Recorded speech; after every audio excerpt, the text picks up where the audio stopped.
Oh.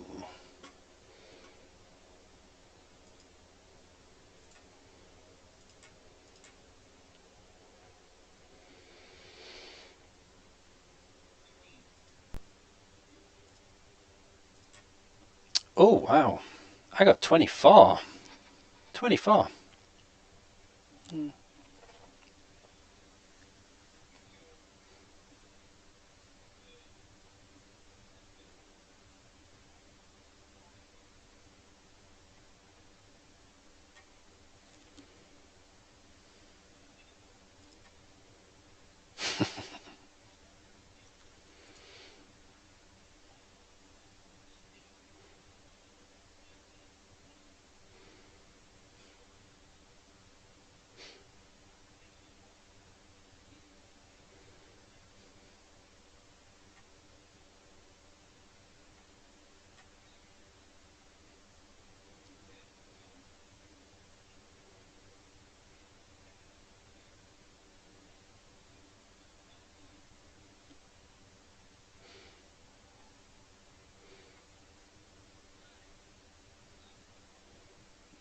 Yes, yes.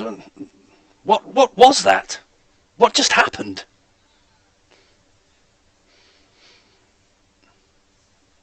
Oh,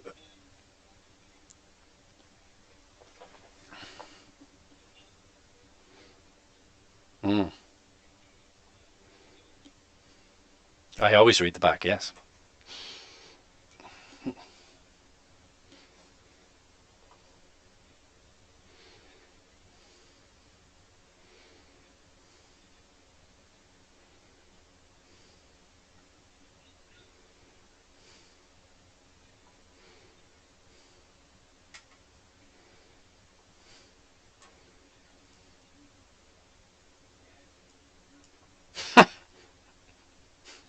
Is the man that was chasing them still there?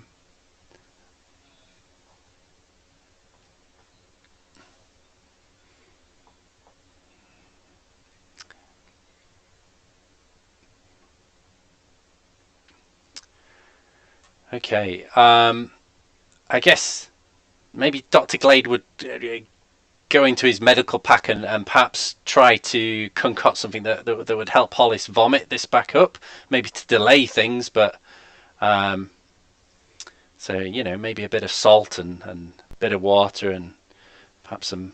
I'm sure Dr. Glade's carrying a few herbs that would induce vomiting. Um, and my dear, I think you best drink this. It will induce you to vomit and hopefully get that concoction up. But I think we may have to go see this company and. Yes, oh yes, and I relay what it says on the back that we.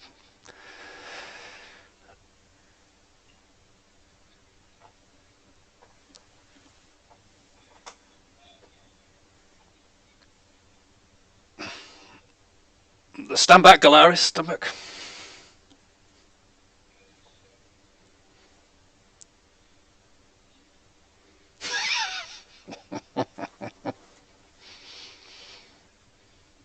I don't, what's what is that delicious smell?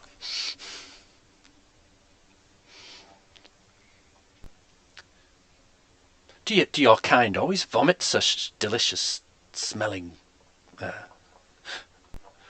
bodily fluids? Oh, well, I'm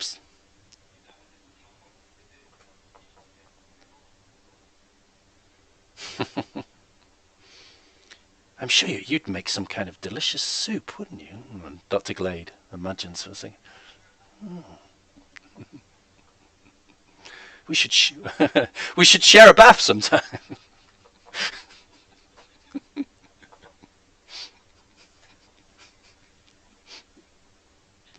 And well, if there's anything I've learned in my years as a general practitioner is that we should follow the labels. I think we need to speak with this gentleman that was chasing these gnomes first. Perhaps this is a prank.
Mm.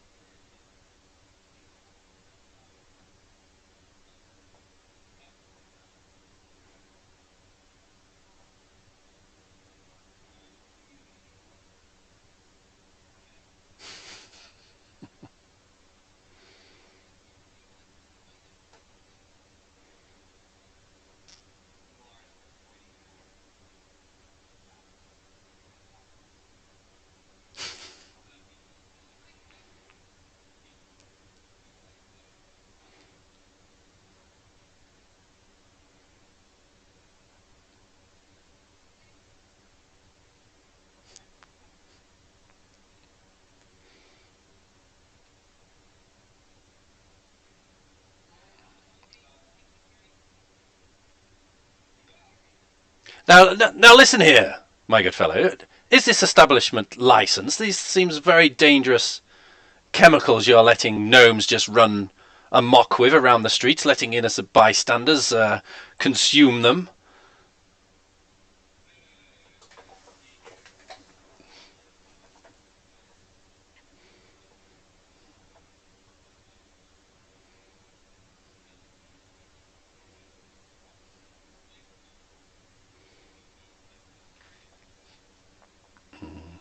Dr. Glade runs his finger and looks at the dust and thinks, I think this establishment of yours needs an inspection.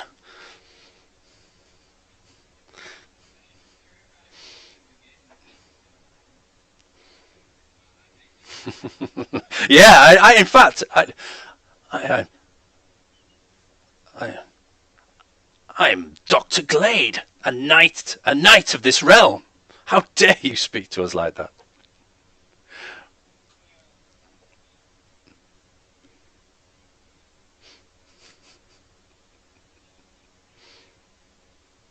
Oh, we will have the proper paperwork.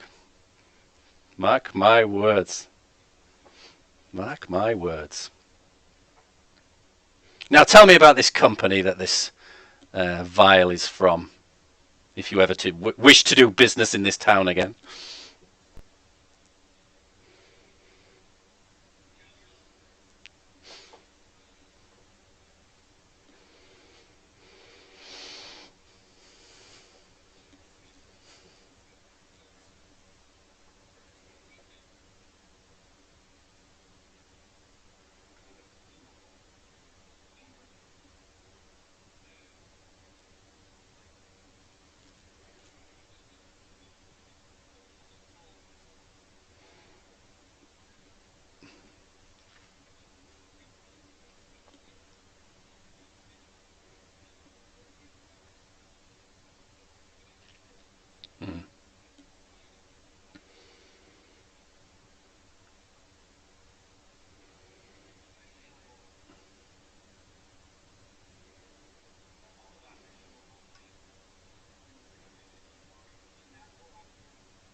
And Dr. Glade does have to agree. Well, it did say on the bottle, yes.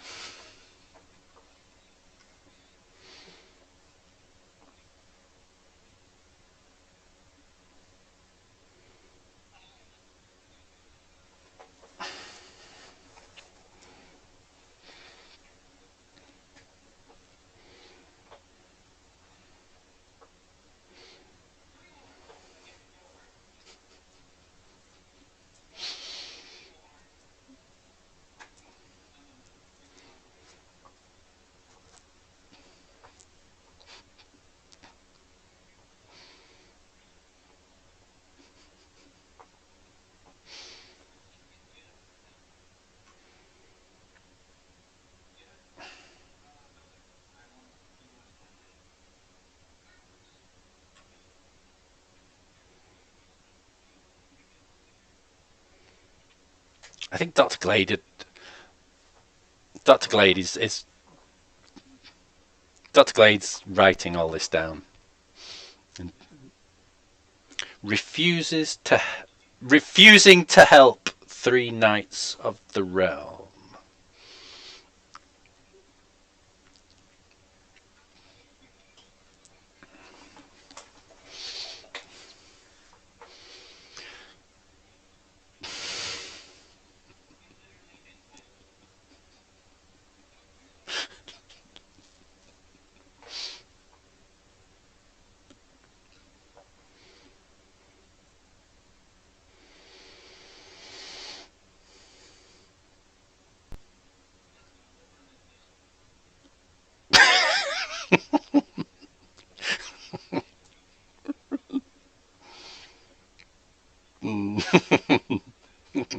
My colleague said jokingly.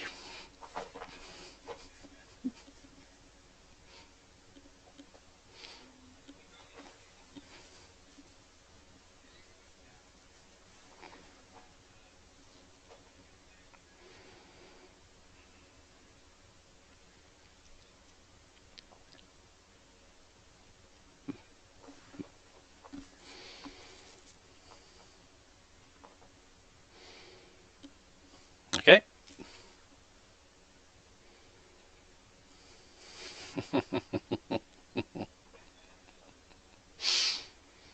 Doctor,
yeah, we've got the vial, yeah.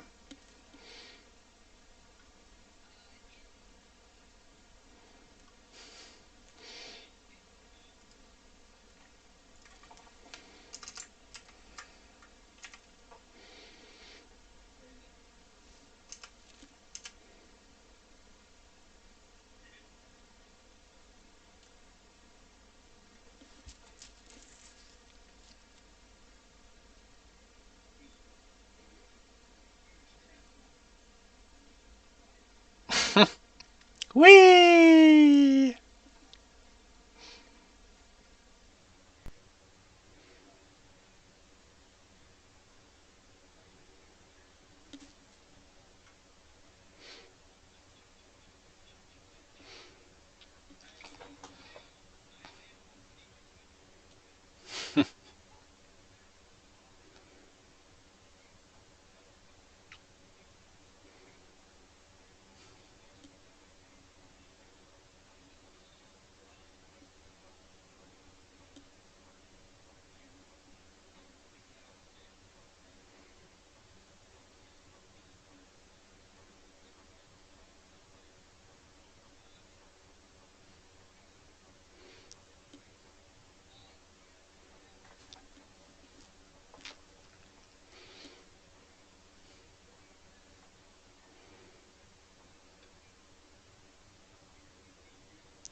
Oh.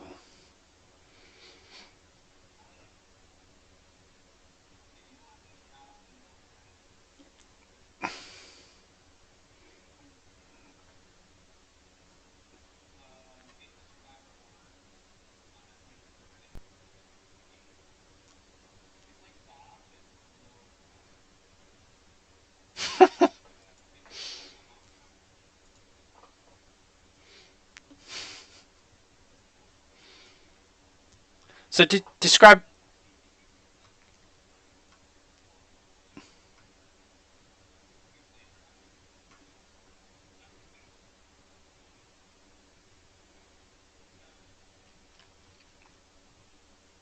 So describe the room again, Alex. Yep.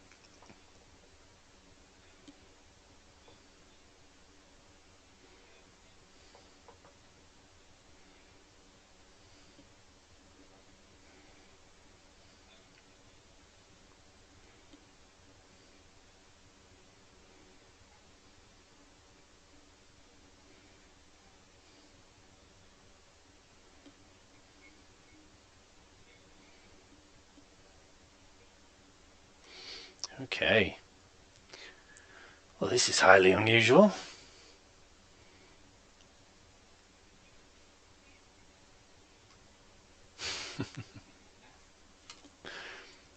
Should we? Let's go look at these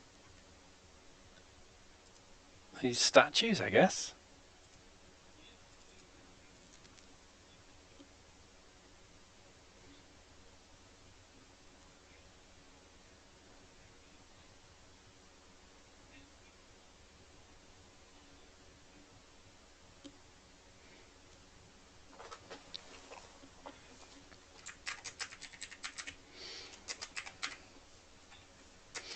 And that's the Joker.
Well, yes, I often use herbs in my remedies. Thank you.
Oh,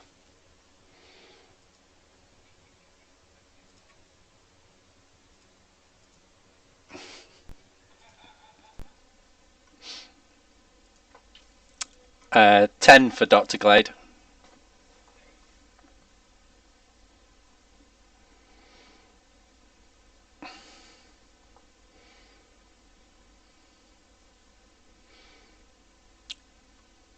I think Dr. Glade's secretly having the greatest fun of his life.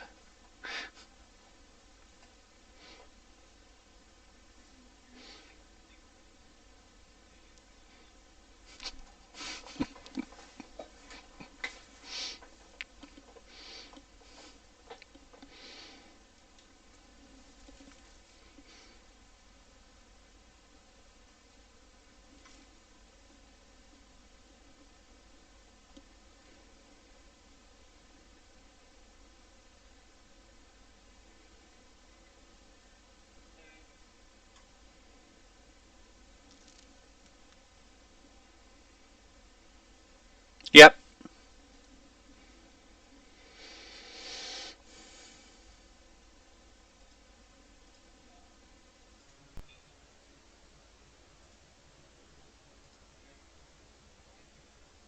Yep. Just hear you. Says you've got your camera turned off for some reason.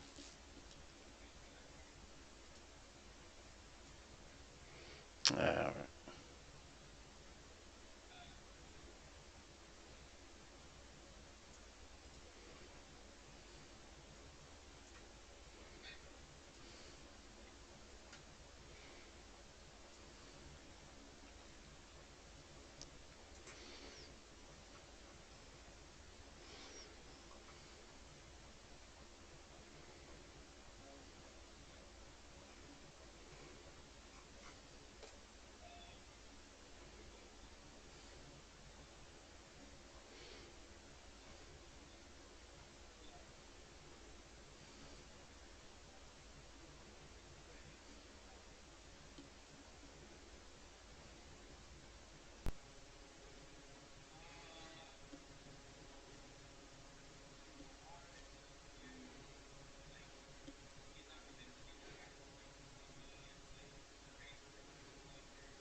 Dr. Glade's really excited.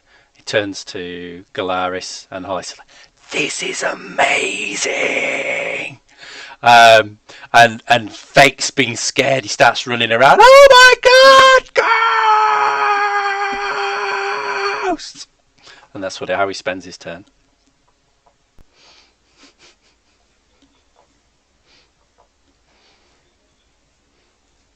Okay.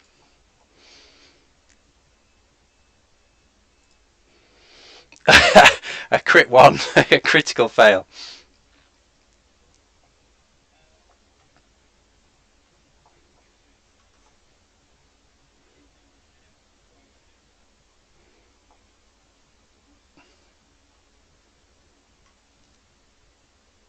Uh, 1d4 is a 4.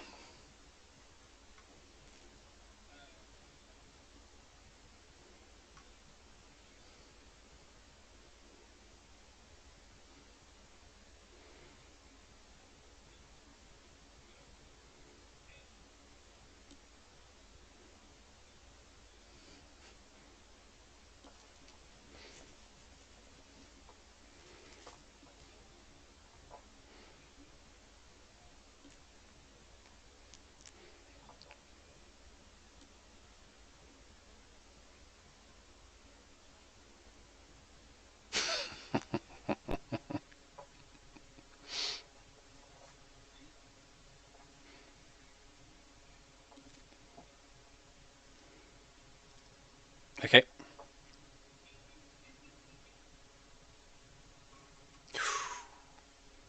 Which no one will notice through his mask.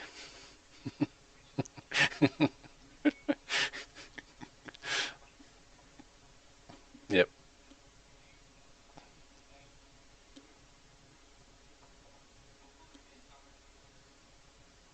I've never really thought about it actually. I guess we need to decide now. He's grey now. Or maybe a mixture like a badger.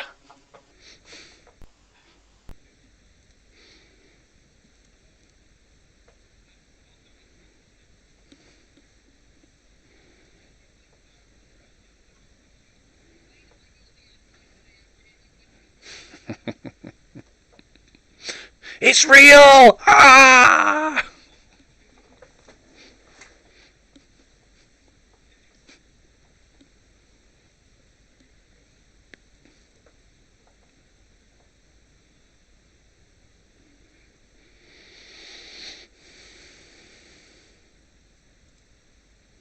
Oh, that's better. 21.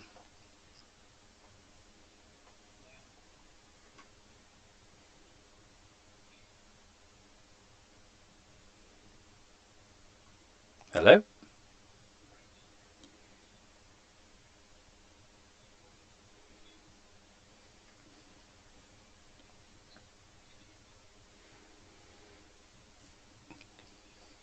Yep.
It slimed me.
So I'm still frightened, aren't I?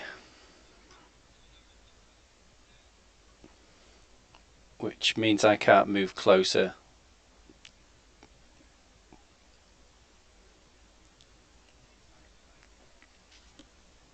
Yeah. Um, and you were saying that there's a level above us? Is there a stairwell?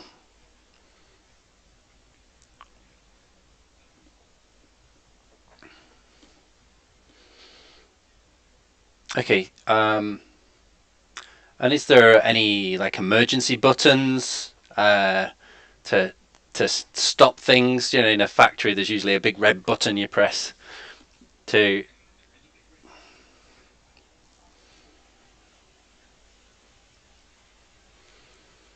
Okay. I think then maybe Dr. Glade will just try and rush up to try and get away from this frightening source, rush up the stairwell and then get up onto the platform. But maybe pull out his bow to protect himself if he need be this turn. Yep.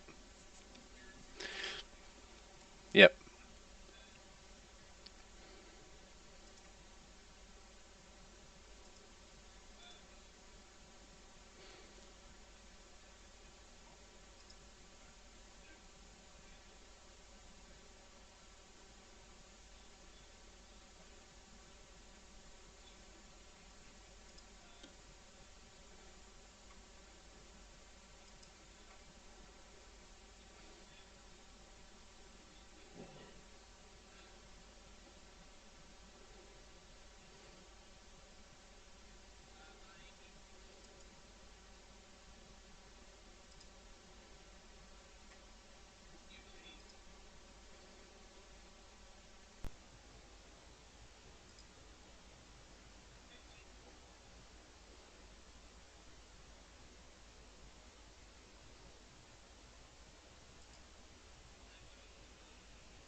Lars is gonna try to speak to it and ask like, what do you want? You're haunting this place, is what the riddle said. What do you want? And the ghost shrieks, "Industrial action!" Wait, what did he say? Industrial action. What kind of industrial action? Um, You want us to turn the conveyor belts on? Rise up and strike against the oppressive ruling class. And Galaris' eyes light up. He loves talking about insurrection. And you died here, didn't you? On that very conveyor belt, you can see some of my flesh. And you can see like a little bit of beard is like caught in the conveyor belt. The ghost does not have a beard, it should be noted. So if we can, if Does not have a beard. that man, that robot man, he's neglected his workers, and that's how you died. Yes, health and safety violations were the cause of my death. Do you think that this place could be a safe working environment with some better enforcement? Yes, stronger regulations and higher business taxes would do wonders for this particular facility. Well, Mr. Haunting, we are 3 knights of the realm with some bureaucratic power. We just confronted another You just small business confirmed owner. yourself. And I think we can help you here. And I don't think we can make change immediately. But you know what I am gonna do? That conveyor belt? No more conveyor belt. And Galaris pulls out his lightning javelin and chucks it at the spot where the guy died. And then attempts to destroy it. It explodes. The conveyor belt blows. All those little like wheelie things that make up the conveyor belt as shit trundles down it, they all just go bing, bing, bing, bing, all over the place. Now, I want to let you rest. And I promise no one else is going to die in this room. What's your name? What was your name when you were alive? They called me Barry. Did you have a surname, Barry? Balls. Barry Balls. I'm going to make sure your family gets the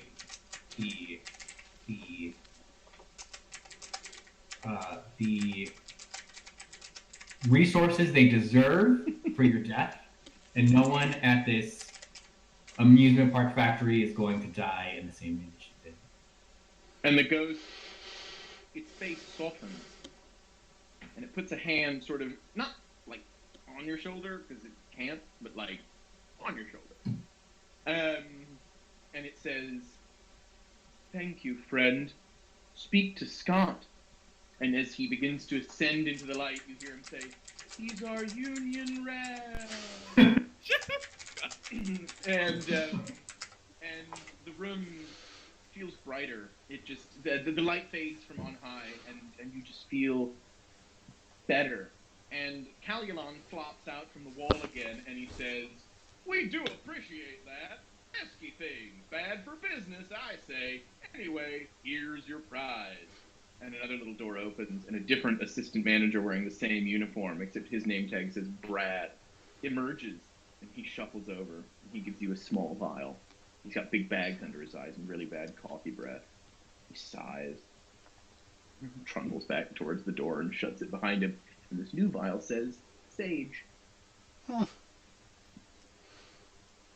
know we have Calulon these. says, "Assistant managers are the lifeblood of our business. We really couldn't do it without them."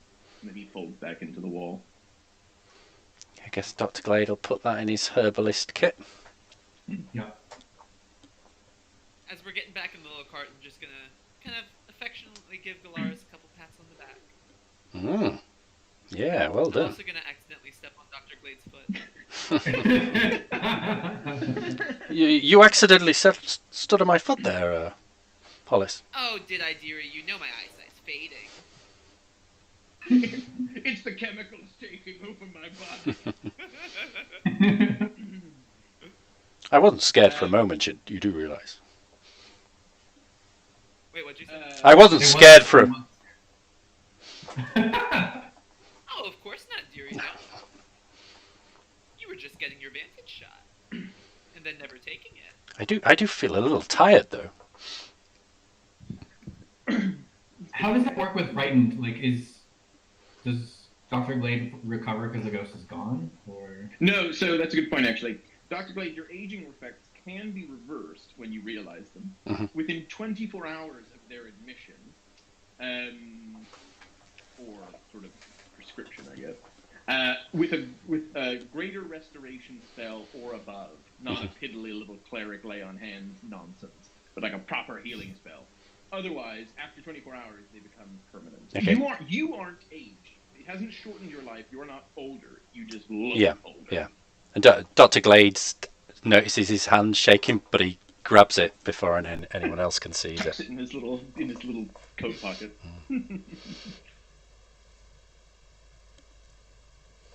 do we climb back into the car to keep moving? Maybe Dr. Glade perhaps inspects the door that the assistant manager, the Brad, Yep. was it? That is there any way of opening that? Please make an investigation check. See if we can get behind the scenes. 15. You note that this door is one of those ones. It's smooth on the wall. It opens from the inside. Okay. I Dr. think Glade, are you thinking we should take a back route? if we complete the next challenge, be ready to pounce and keep the next door open. Smart plan. Pile back into the car. On to the next challenge.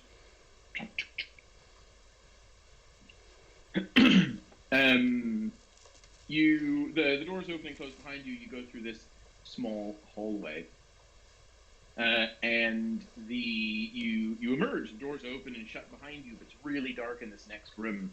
And suddenly you hear a huge crowd begin to cheer and applaud, and a spotlight illuminates your cart, and you can hear Callielon in a voiceover. There's no robot as far as you can see, and it announced, yes, my friends, it's that time again. Here at the Callielon Flavor Corporation, we're so dedicated to manufacturing the most delicious tastes in Padme, we're always pushing the boundaries of flavor. That means we get some of Padme's finest and pit them head-to-head in vicious competition to see who can claim the coveted crown. Unfortunately, we could not get Padme's finest, so let's give a big round of applause for these visitors. That's right, everybody. Preheat your covens and get ready, because it's time to go through the potions for another episode of The Great Witches Bake Off. And the lights come up to reveal a huge reality TV show set for cooking show.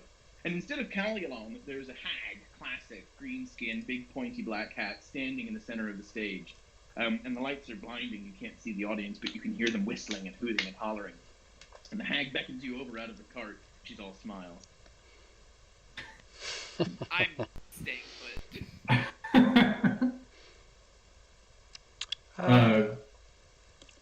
Galaris approaches the hag and tries to look into the audience to see past the lights and see what kind of people are up there. You're squinting. Make a perception check. You're trying to big TV lights, cameras are there. You're trying to see through it. This reminds me of 16. one of my favourite lines from, is it The Running Man? And when Arnold Schwarzenegger says his classic line, "I'll be back," and the presenter from The Running Man looks at him and gets really confused, only in a rerun. And I love that scene. I haven't thought about that movie in a long time. Gentry, what was your roll? Sorry. 16. 16. You can see figures beyond the lights, but you can't make out anyone in particular. They all appear to be humanoid. You don't notice big dragons or giants or anything, or little gnomes or anything like that. But you don't notice a lot of they're not standing and applauding. They're all just sort of sitting there. Okay.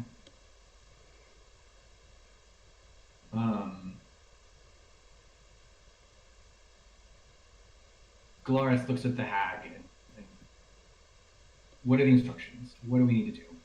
And she smiles and looks at the audience and she says, "Okay, witches, here's how it works.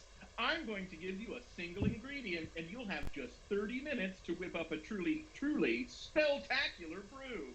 The winner will receive that most coveted of all witches' ingredients for the grand prize." And she pulls out like a tray with a cloche on it. "Are you ready?" Wait, with a cloche?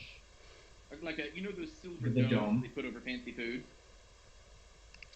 Oh yes, I feel like Yes, I do. I feel like I need to give some kind of backstory, some kind of sob story of why I'm here. And she whispers out the side of her mouth to you. She says, "We do that while you're cooking." Oh, look.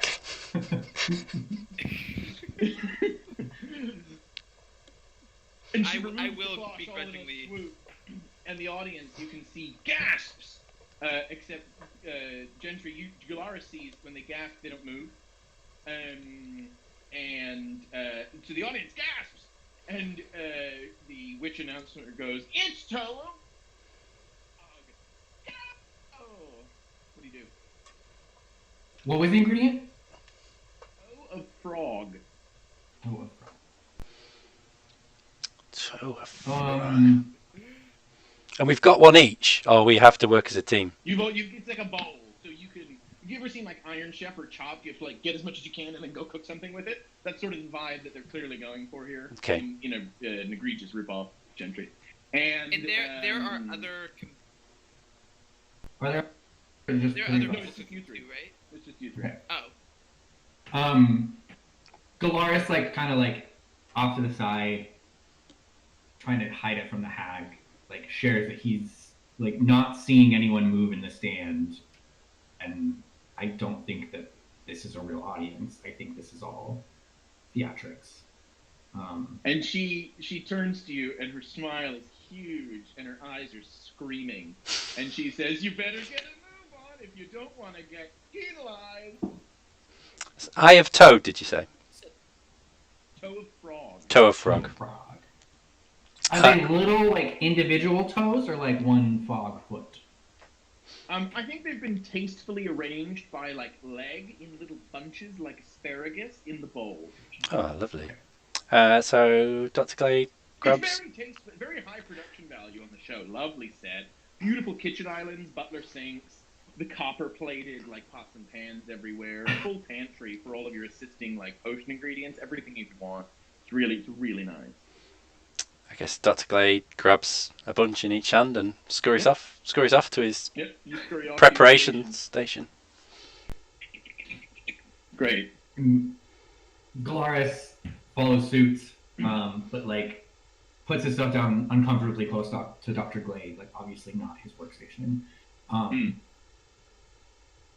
And do we go along with this and get the last ingredients, or are we still trying to get behind the scenes? What I'm worried about how much time this is taking for Hollis.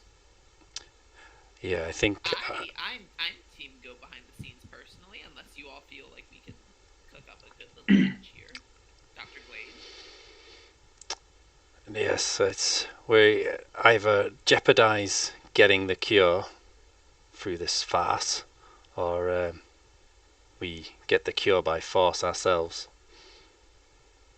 Hollis, it's your life on the line. You can make the final decision.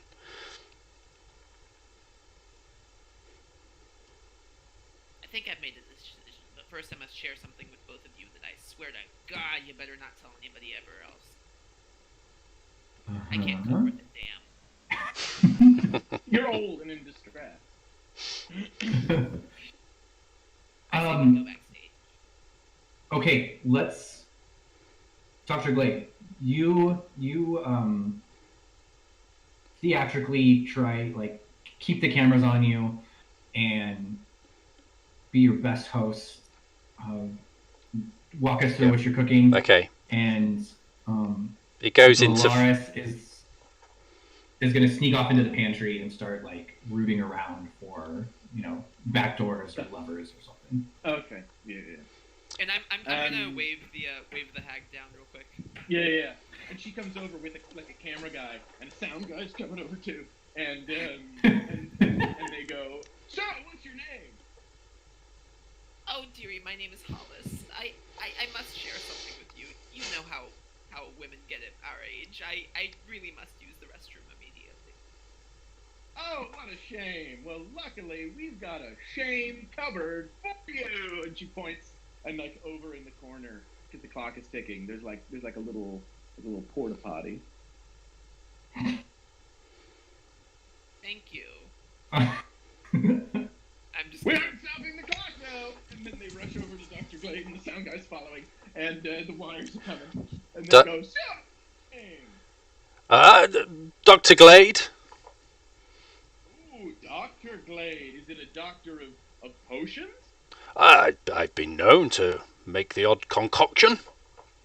Oh, what Charles Frog's a classic ingredient. Oh, Really, you've got a lot of room to play yes. around. What are you thinking about Well, today? Dr. Glade's going to go full on Nigella bite and get it completely wrong and try to be all seductive and brings the frog's toes a little too close to his. Well, the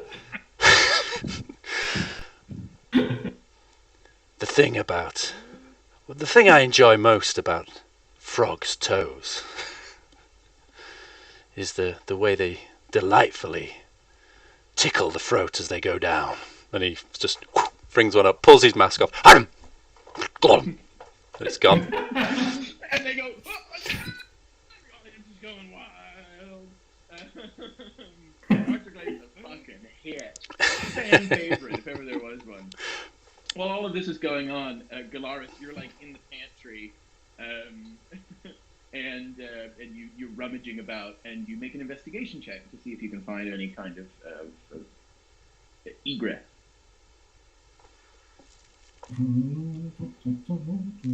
Investigation. Is there anything in the shame cupboard? There's a small bucket. An 11. And you do not find any levers or doors with an 11, I'm afraid. Frog toes already in the bucket. Yeah, there's like a couple like pre-chewed ones. 15 minutes left, chef.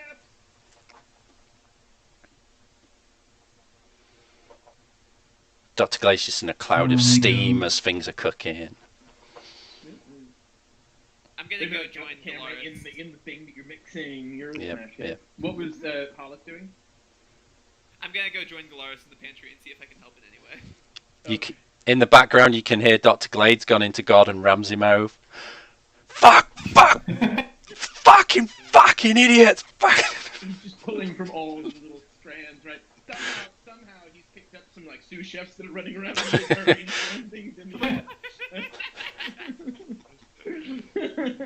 You're a disgrace to the fucking profession!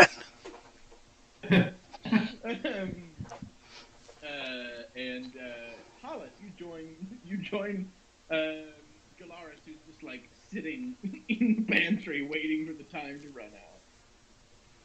You're just sitting there? Well, there's nothing to find. I think we need to wait for the door to open and then demand to talk to the assistant manager.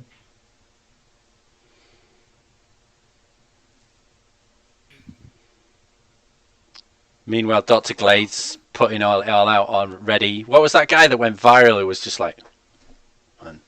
With the The salt. Yeah. You've got there's like 5 minutes on the clock, and it's super intense, and you're just chopping. You're doing that thing where it's like, they say there's 30 seconds left, and you're like plating stuff as fast as you can. 3, 2, 1, knives down! Thing in a big cloud of things. Your sous chefs are nowhere to be found. Did they ever really exist? Oh my god. And the hag pulls over a man, and he's got like little circular glasses, and he's quite portly with a beard. And they say, so now the judge is going to deliberate. And they walk over to the first workstation, which is completely empty because no one bothered using it. And he says, interesting choice. And then he walks over to the second one, which is also completely empty because no one used it. And he says, Such a shame to see two chefs do the same thing. And then Dr. Glade's shaking his head. and then he walks over to Dr. Glade, sweat's running down his mask. And he says, "What do we have here?" Well, this is toe of frog sauteed with a little toe of frog, wrapped in toe of frog with a little toe of frog jus on top, and to finish, creme de la toe of frog. I see. Lars pops in the background. A little golden spoon. He dips it in. I think you really married the toe of frog with the toe of frog quite well. Thank you. It's got very strong notes of toe of frog. I commend you for it. That's what I was going for. What I would say is that the jus was a little on the thick side, so next time just a little extra whiskey will do a long way. But very good. Thank you, chef. Difficult decision. And they walk over to the center, and he confers with the hag. And the hag says, well, we have a winner. It's Dr. Glade! Dr. Glade does that thing.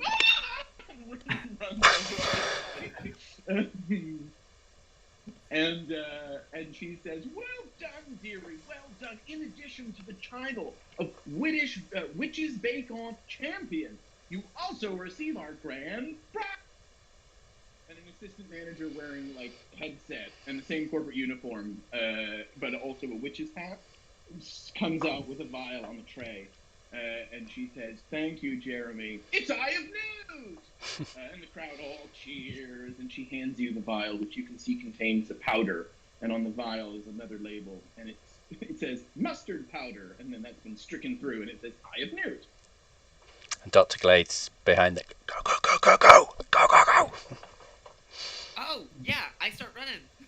Yeah, Where? Dolores runs toward the door that the assistant manager came out of. Okay, you run towards the door that the assistant manager came out of, which would be on the left. And it's swinging closed. So one of you is going to need to make a dexterity check to see if you can put like a pencil in it or catch it or something. Galaris casts Mage Hand to pry it back open. You cast Mage Hand and you like wedge the hand in to try and catch the door. Mm-hmm. You do, and you see the assistant manager with the hat turns around and he looks at the door, all confused, and he like gives it a tug. It's a tug. He like, sticks his head out again. He looks over, and there you are, like fucking barreling towards him. And I scream, "I need to talk to the assistant manager." All the lights turn on. All the house lights turn on. And you can see that the entire audience is made up of assistant managers who've just been sitting there watching. And the hag pulls off her witch's hat, and she's got like a little corporate hat on, and she takes off her black dress, and she's got a little name tag. It says Julie.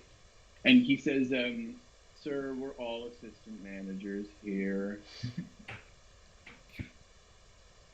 What was the name of the woman that like put her head out the door? Put her head out the door. The one that I like. Yeah, the one came back. It was Jeremy. That's the one you're talking Jeremy. about, dude. Yeah. I skid up to Jeremy and I push him against the wall. Where's the antidote? Sir, I just work here. And I'm dying, Gary. I only get paid 8 copper pieces an hour to do this dead-end job, so if you want the antidote, I suggest you just follow the instructions, because I don't have the authorization to be able to give it to you. I'm gonna swipe him across the face. I feel like Hollis is in that kind of mood. We've all become parents today. And he like pulls on his lapel and he says, "We've got a Karen in room number 4." And I'm gonna I'm gonna continue attacking him until he gets knocked out. Yep. It doesn't take much. He doesn't have a lot of will to live. He just collapses onto the floor. I guess I love that other people can be my health packs in this game. Dr. Glade rushes over, pushing his apron from the show into his medical pack to take as a souvenir. Take as a souvenir. You see, as you're rushing over, you see that the doors open and the cart begins to trundle away without you. Okay. I guess Dolores yanks open the backstage door. And there is a very large Goliath standing there wearing a security uniform and a little name badge that just says Tucker. And he says, this is authorized personnel only, sir. Who is authorized? Not you. So these are assistant managers, right? We're all assistant managers, sir. I want to speak to your manager. The manager is at the end of the tour, sir. Take me there now. And he pokes He the gestures Goliath. towards the cart. we're gonna have to get on the cat. We're gonna have to get on the cart. Alright. I'm just gonna roll my eyes and get on the cart. Yeah, run back to the cart.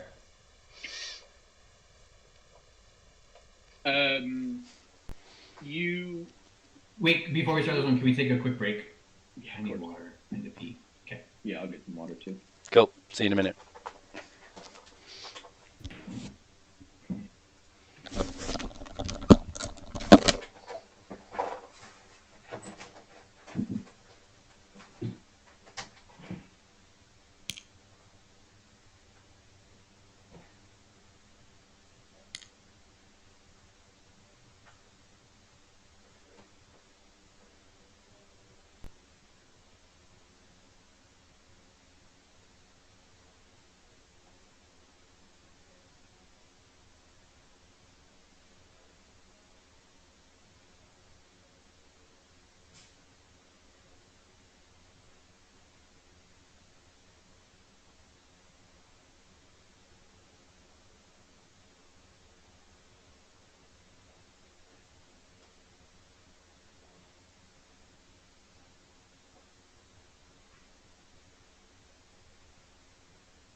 This is good fun so far, Alex. I'm pleased you're enjoying it. It reminds me a little bit of Paranoia. I keep expecting Friend Computer to make themselves known at any moment. Because you don't get 3 lives in this one.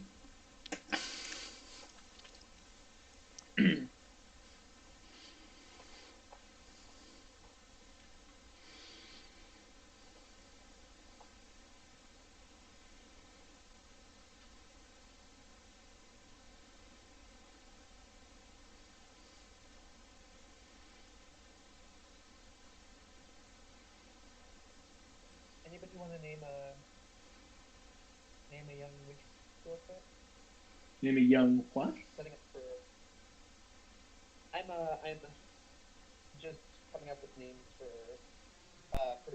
something I'm DMing. My characters are all going to a school for young witches. Oh. Priscilla Applethwaite. Absolutely. Priscilla what? Applethwaite? Applethwaite? Yeah. Priscilla Applethwaite. I'm thinking Carmelita Burnington. I'm thinking Agatha Chessington Spencer. I'm thinking. Agatha Chessington Spencer. I'm thinking. I'm obviously I'm making it a posh school. We do have a character in an NPC in my other game, whose name is Honey Ramstein Ribbentrop Messerschmitt von Sackville Bag, but I don't know if that's maybe a little over the top. So that one is a little over the top. I just need one more. Oh, let's go with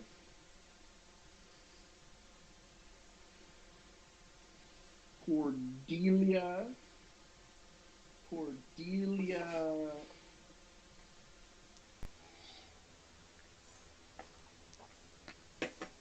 Norwitz. Gotta throw a little diversity in there.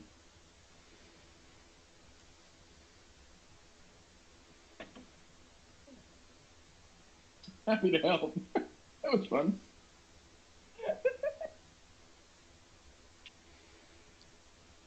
So what rule set's that based around, Bailey? Mutants and Masterminds. It's like a superhero theme info profile. Right. You've been DMing that for a while now, haven't you?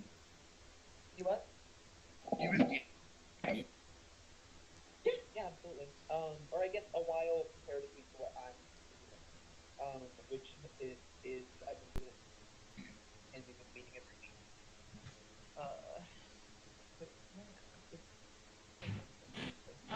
Mutants and Masterminds. I personally really like superheroes, so I tend to rather enjoy it. The combat system is a little simplistic. But the character creation system is incredibly versatile, which I love. That's good. That's the best part, Yeah, isn't I it? agree. You know.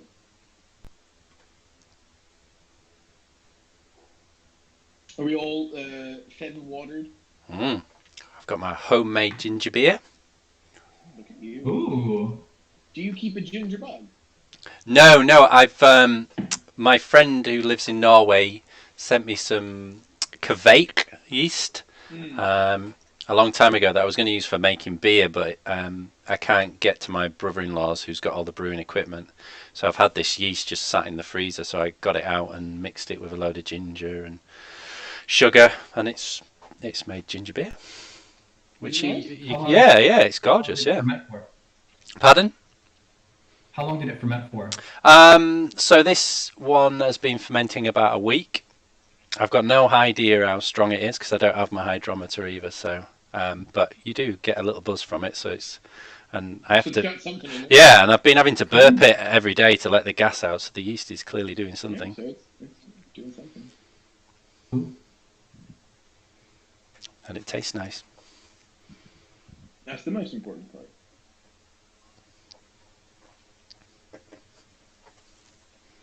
You emerge into You emerge into another room, and this one is not unlike the first room. big metal square.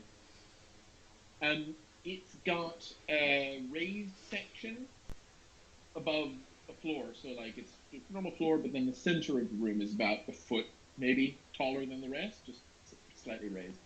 Just looking around, you seem to notice that this room was probably used for storage mostly. You can see some like broken racks and some scrape marks where things clearly been, a little powder here and there where things were stored and then moved.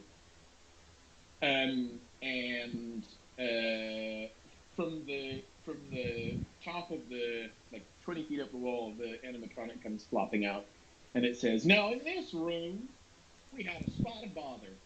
You see, one of our disgruntled employees used some magic to awaken some of our ingredients. Now they're roaming about, and we can't make any of our fine range of products available at a wholesaler near you. We need you to make sure that they don't come back." And so you're in this room. You're on the raised section. Floor seems to be used for storage. There's a ceiling decently high above you, and as the animatronic folds back into the wall, you can see that from a crack in the wall, there's this brown liquid, thick brown liquid that begins to ooze out. And it puddles, and then it congeals, and it grows, and it forms itself into this big wiggling mass of steamy, tasty-smelling sauce. And it still slowly starts trundling towards you. Initiative. Good God. Is it savory smelling or sweet Savory smelling. Taste. I said steaming and tasty, but it smells savory. Dr. Glade's got 7. I also got 7.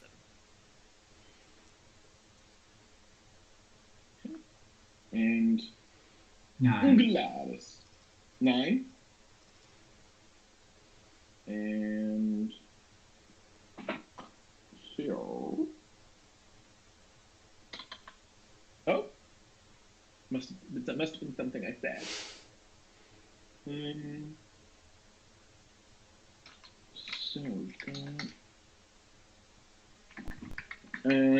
Sorry, I'm trying to manipulate like 2 devices here. So Galaris is first, then Dr. Glade, then Hollis. Okay, and Brill. So, this giant pile of steaming sauce is maybe 20 feet away from you, moving quite slowly. Galaris, you're first. What do you do?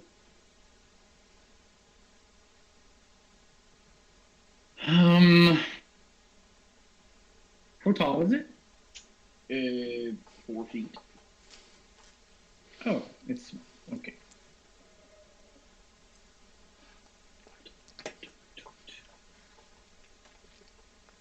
I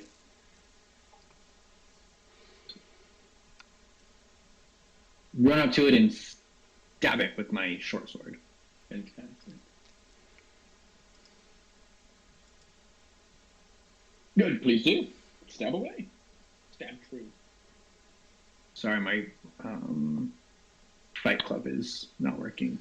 Crit 1, automatic miss. That That's not good. is a pity because you know what we need to do. What do we need to do? We need you to roll a D100. Uh-oh. Come on. No, get away.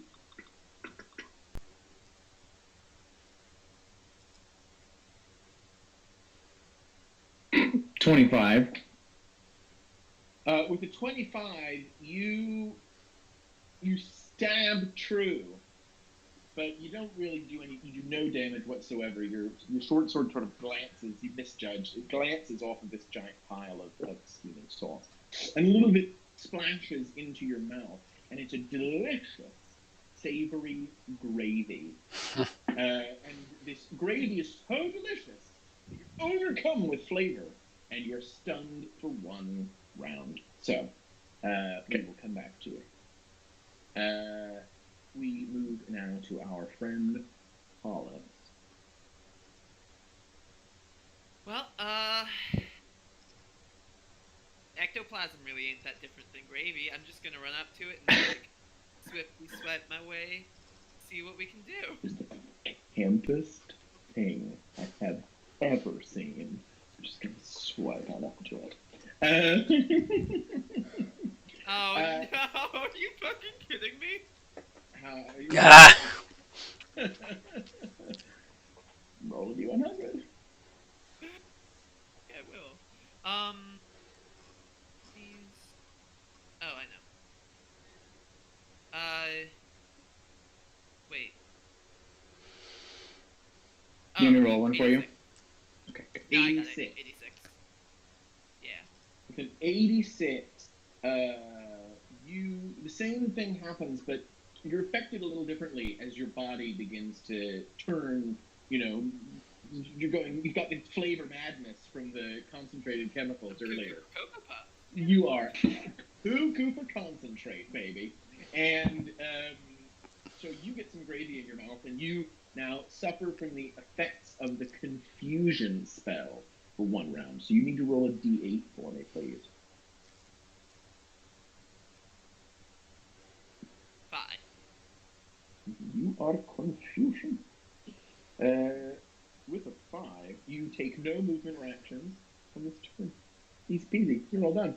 Thank you very much. Next in the order is our friend Dr. Glade.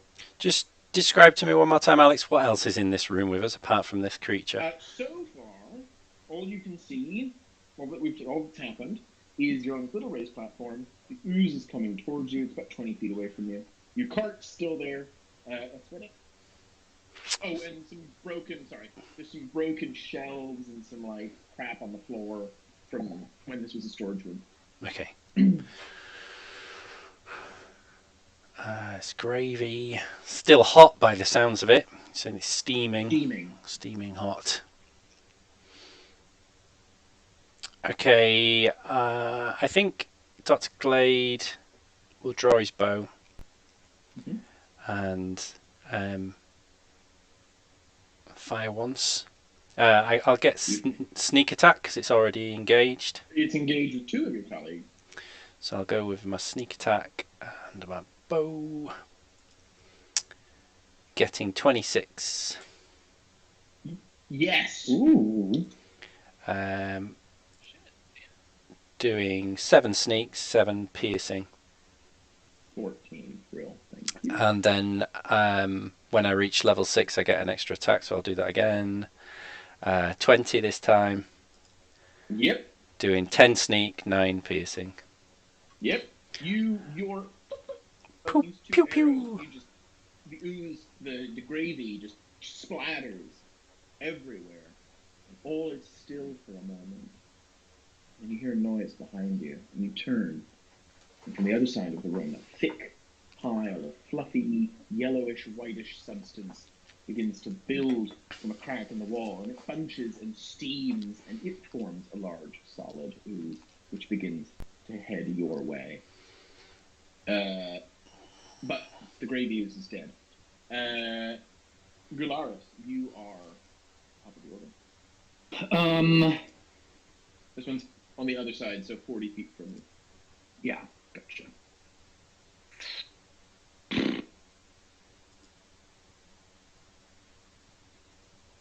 What does this one smell like? Can we smell it from 40 feet away? I mean, it's a lot. Smells kind of buttery. Buttery. Okay. What's in my pack?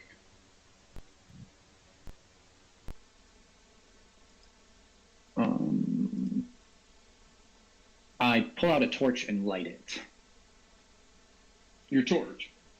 Mm-hmm. Great. And I can't ready it. I walk slowly closer, maybe 20 feet towards the creature. Brilliant. And then I wait. Hang on. We'll come back to you. Hollis is next. You said I'm confused, right? What exactly does that? What can I do in that? Last turn. You're done. Just 1 round. Oh, that was last turn. Okay. In that case, I'm gonna run up and swipe it again. Beautiful. Let's fuck it. Why not? I got a 14 to hit. 14 to hit is a hit. Then I'm gonna roll my little d4 and see what happens. Fucking course. That's gonna be 4 points. 4 points of damage. Thanks very much. As you swipe through it, you do 4 points of damage. Important to mention. You realize it's a giant pile of mashed potato. Okay. I'm Can I use a wait? I can't. Can't I? Hold on. Shit. I'm just trying to remember like what all I can do with my. I'm gonna use Flurry of Blows. I'm gonna take two more attacks on it. Love it. That's gonna be a 15.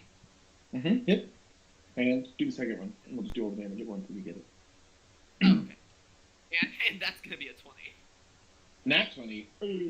So just give me one number for all the damage, but obviously roll the one and then do the crit damage second. Oh, it was 20. It was a dirty 20. Sorry. Dirty 20. Then just give me the number. Cool. So that's 3, which is plus 3, right? Yeah. So that's 6. Wait. You said 4 was the minimum you could get because it's a D4 plus your strength, right? So how do you get 6 with 2 sets of damage? The minimum would be 8. Oh, sorry. I thought that you said give me one number to use for both of them. So it was 6 for one of them, and then 2 plus. I'm so 5. 2 plus 3 is 5. So 6 for one, 5 for the other. Really? Oh Beautiful. my God. It's like it's struggling to hold the potatoes together, and it's starting to fall apart, but it's not quite dead yet. Dr. Glade is next. Dr. Gade will do the same as he did to the other one, I think. Just a sharp bow, and it's engaged, so I'll get sneak attack. Oh, that's a critical 20. Go for it. So, oh my god. 26 in total for the sneak attack, and 12 more piercing.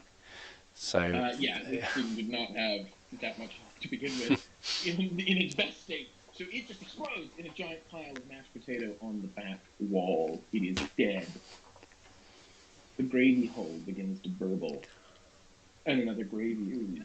Oh, it's like Terminator 2, this, isn't it? Tremble towards you.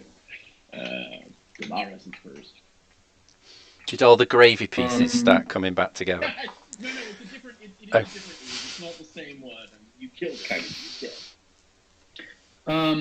Can I search on the floor for like oil or something that was like left over, like a bottle of oil or something flammable? Yeah. Go for it. Let's do a perception check. 17. With 17, you don't find a bottle of oil on the floor, but you do make a curious discovery, and that's that when you look up, you notice that the ceiling is not made of metal. In the commotion, it's sort of, you can see it's kind of sagging a bit, and it flaps a little in the breeze. Oh, okay.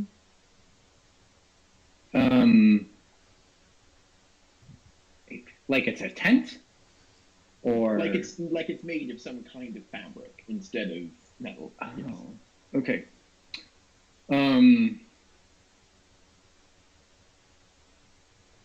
I shout that out to my colleagues who are covered in mashed potatoes and gravy. Delicious. And I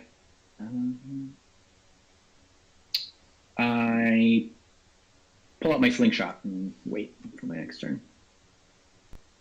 Hollis is next. Wait, so there's a second thing. I'm just trying to remember. There's a second thing coming towards us. What did you just shout out to me? I'm sorry. That the ceiling is made out of like fabric or something. It's the ceiling is wavering. It's not just a ceiling. Is there anything to like climb up nearby me to get to the ceiling? Unfortunately, the walls are sheer. And how high up is said ceiling? 30 feet. 30 feet. Okay. 3 plus my strength modifier. Oh. bleh. I don't think Hollis has those kinds of heights. Right. If I do step of the wind, my jump distance is doubled, which means I can do 12 feet. Aww. Damn. In that case, well, I'm not really long range, so you know what? I'm gonna do what I do. I'm gonna run up to the glop and I'm gonna swipe at it, and that's a dirty 20 to hit. Beautiful. Do it. That is 4 points of damage. Love it. Back And, again. Oh, sorry. Oh, for my bonus action, I'm going to Disengage. dodge. Dodge. Yeah. Dr. Glade. So, I think Dr. Glade. I'm just trying to think why would Dr. Glade. I mean, you've given us a hint that there's something going on with that, but I'm not sure Dr. Glade. Would he shoot at the ceiling? I feel like I should, but I'm not sure he would perhaps think of that. He's pretty focused on like whatever task's being presented to us, so I think it makes sense for him to just ignore it. Yeah, I think I'll just shoot at the beast again. Beautiful. A 19. Yes. Is anyone engaging it? Sorry, at the moment. Hollis So I get is sneak. right up in its Yeah, face. so 6 sneak, 9 piercing on the first shot, so 15 in total. Yep. And then second is another crit 20, so You kill it. all right. You kill it. It's dead. It splatters into gravy and another mashed potato ooze from the other side of the room. Galaris is next. What was he gonna do? What's in my inventory?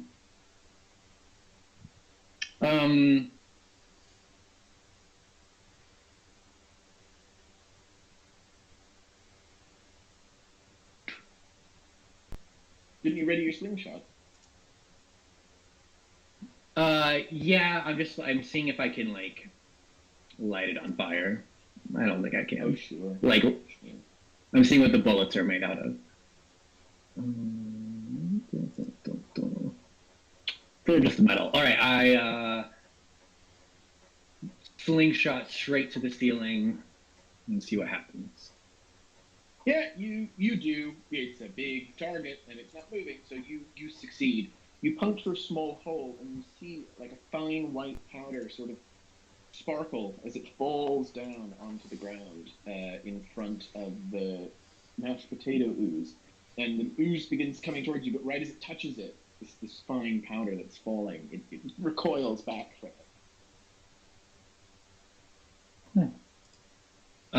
I shout out that the potato monster at least doesn't like this powder. And stand back. End of turn. Hollis? Am I anywhere close to said powder? You were facing off against the Graydon monster, so you're about 40 feet from the mashed potato monster. And where is the powder? About 5 feet in front of that, so maybe 30 feet from you, because it's retreated slightly. Okay, great. Well, I got 40 feet of movement, so let's do this. I'm gonna run over to said powder and be like, Yep. well, if it doesn't like it, here we go. Get some up and just kind of throw it on there. Throw it right at it. Beautiful. Yeah. Go ahead. Make an attack roll. So do it all with your strength, but no proficiency, because it's an unless you have proficiency with improvised weapons, in which case, please. Which you might actually if you use unarmed strike. Let me see here. No, I do not. Okay, so That's going to be 18 to hit. Yeah, that's super good. Yeah, you throw this powder on it, and it like shrieks and pulses, and you do 2d10 damage. D10 is that. Okay, cool. I just roll a D10 twice and add it up. Yeah. It's going to be 3 points of damage. It's clearly distressed, but maybe you only got a little on it. It's just started trickling down. You only had like a little bit. Oh my God. For my bonus action, I'm gonna take a little unarmed swipe at it. Beautiful. Yeah, beautiful. Seeing clearly when I got the powder, I was like, oh, that was just sprinklings. I'm gonna use that same hand and be like, oh fuck. Well, it's on my hand. Oh. That's a 9 to hit. That is fine. That is sufficient. Then for the damage, for this hand that may or may not still have a little powder on it, that's gonna be 6 points of damage. Yeah, okay. Nice. Yeah, like it's like bubbling and shrieking and trying to find the hole that it came from. That's And at the other side of the room, another gravy ooze forms. Gularis, you are next. I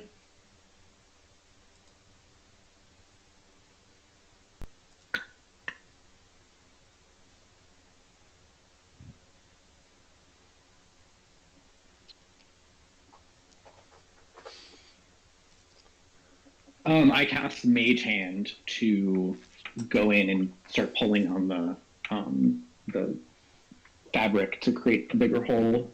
Yeah. You rip a giant hole in it, and this powder just this avalanche of it just comes dumping down right on top of Hollis, and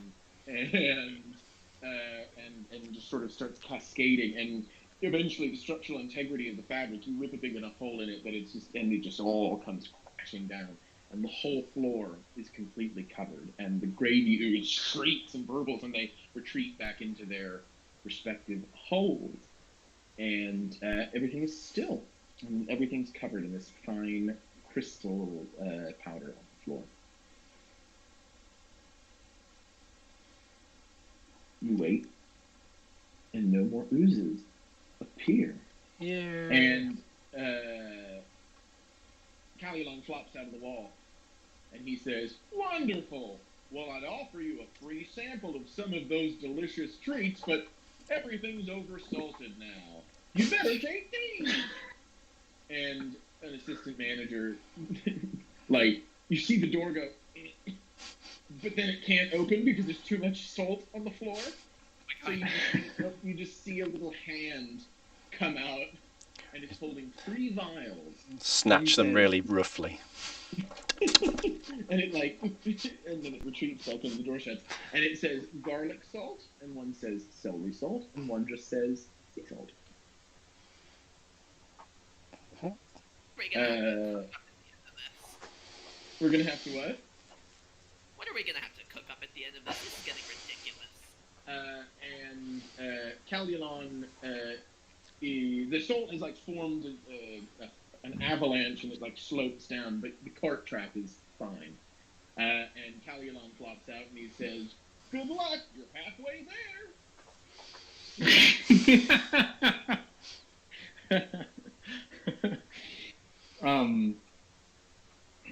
Gularis angrily stomps through the salt back towards the cart, and licks his hand clean of salt as he gets in. Very salty.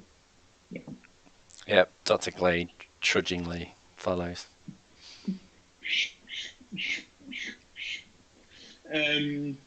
You get in the cart, and it trundles, and the door shut behind you. And in the hallway, before the doors open, so normally it's just a short little dark hallway, and then the doors open, and you meet Callion. But this time, the doors don't open straight away. You pause, and a spotlight turns on, and Callion's robot descends from a hatch in the ceiling, and it begins to speak, and it says, "You're and then it fizzes and sparks, and it just sort of slumps over. And there's a brief I applaud. silence. And then an assistant manager steps out of the door and picks up a cue card, and he goes, "You're doing great. Now take a deep breath, because up next is our smoking room. No, not the assistant manager's break area. Ha ha ha. It's where we make all of our delicious smoked goods, but it can be a little tricky to breathe in there. We couldn't build the cart track though, so you'll just have to find the other side to proceed. That's it. Good luck." Oh. And he pushes the robot back up into the ceiling, and then the doors open. Everyone make a con save. Oh boy. Constitution. That's the one. Oh. 15 for Dr. Glade. 2. What'd you get? 5. I got And 5. Oh wow. the 5 was actually fine. But the 2 was not. Hollis and Dr. Glade managed to get a good breath of air before before this giant rush of sticky, smoky air rushes in. You're now holding your breath. You can hold your breath for 1 minute plus your con score for a minimum of 30 seconds. So if you have con of 0 at the minute, con of +1, you have 2 minutes, that kind of thing. I can actually hold my breath for up to an hour at a time. Because you're a turtle? Yeah. Cool. No, you're going to do great. You're like, what? This? Cake. But Galaris, unfortunately, is a frail and tragic elf who is not experienced in these ways. And so, Galaris, what's your con score?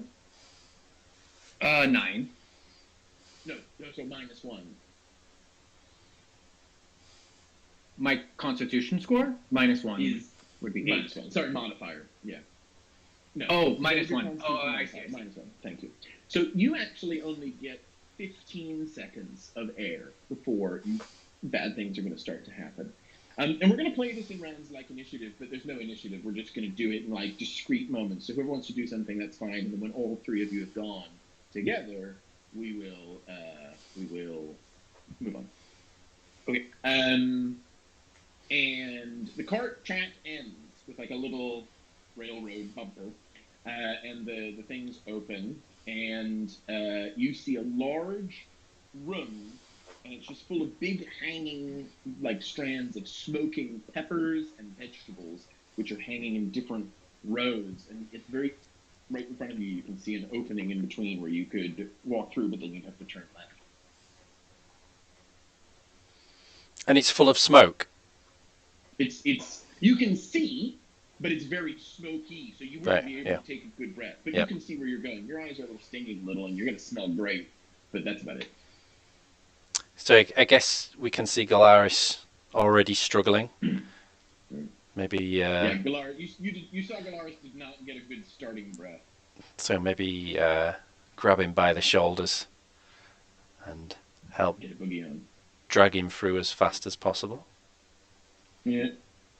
So let's do this in. Yeah, go ahead. I was gonna say Galaris is gonna cast Gust to try to like clear some smoke and sip a little air in. Clever. Actually, Yeah.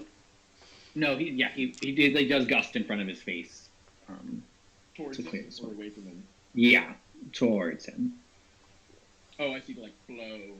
Okay. Like this. Yeah. I will say that that's very clever, and you're burning spell slot. So I will let you go back to your normal. You get what everybody else gets, which is your normal holding breath time. So you've doubled your air time. Okay. So what we'll do is this: you are going to navigate your way through a short maze of peppers and shit. And so on each turn, you'll all have the opportunity to make a decision. So you can see that the first turn is left. You get that one for free. Then I'll tell you what you can and can't do, and you can bicker if you want. But then someone for that bit we can just go in whatever order, will be the caller, and they'll make a decision, and then their bit will be up, and we'll move on, and then you'll decide, and you just gotta get through the maze until you suffocate, or before you suffocate. Cool. So you will rush in, you turn left, and you can see that the next turn is T-junction. One goes left, one goes right. I'm just gonna hold up a finger and point right and raise my eyebrows. Galaris, like, stumbling and, follows. Okay. Galaris is into it. Yeah, you rush right. So you move right, and you walk down a short thing, and you get to 2 right-hand turns. One here, and one further.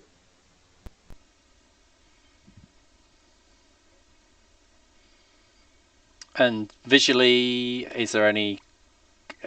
Do we see anything down these turns? I guess so. We approach the first one. Is there anything Yeah, we you can? look down. You can see the one that goes down turns right after about 10 feet. And you look down. The one that goes down turns left after about 10 feet. Galaris, like, rushes towards the outer one with his hand against the wall to Cool. follow It's it. not really a wall. It's just like racks of peppers. So you're like they're rattling as you go. And you move to the outer one. You rush down. You turn left, and you get to another T-junction. One right, one left. This one's Dr. Glade. Oh. Left again. Left you go. You all rush down, and then you've got right and a left. Oh, and 6 seconds have elapsed of your airtime. Okay.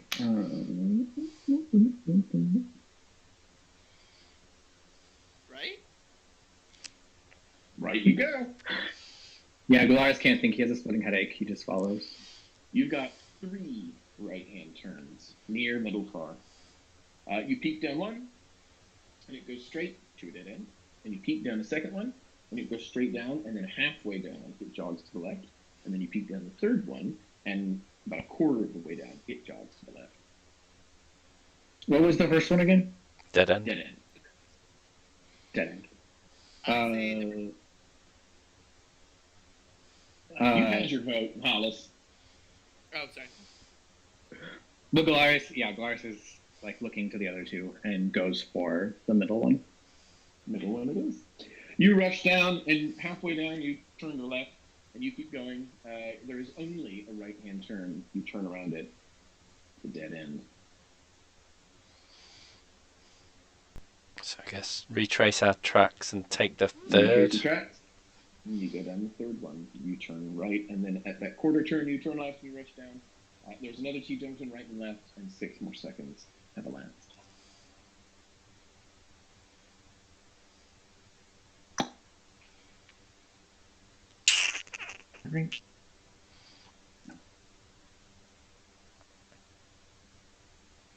We look to Hollis in her Hollis deep, big lungs. Hollis says all day. Hollis shrugs and then like points at Galaris and goes like okay. Galaris grabs his neck, and I don't know, pushes Hollis toward the left one. Left you go. You can only turn right, and you emerge from the maze. Oof. You did it.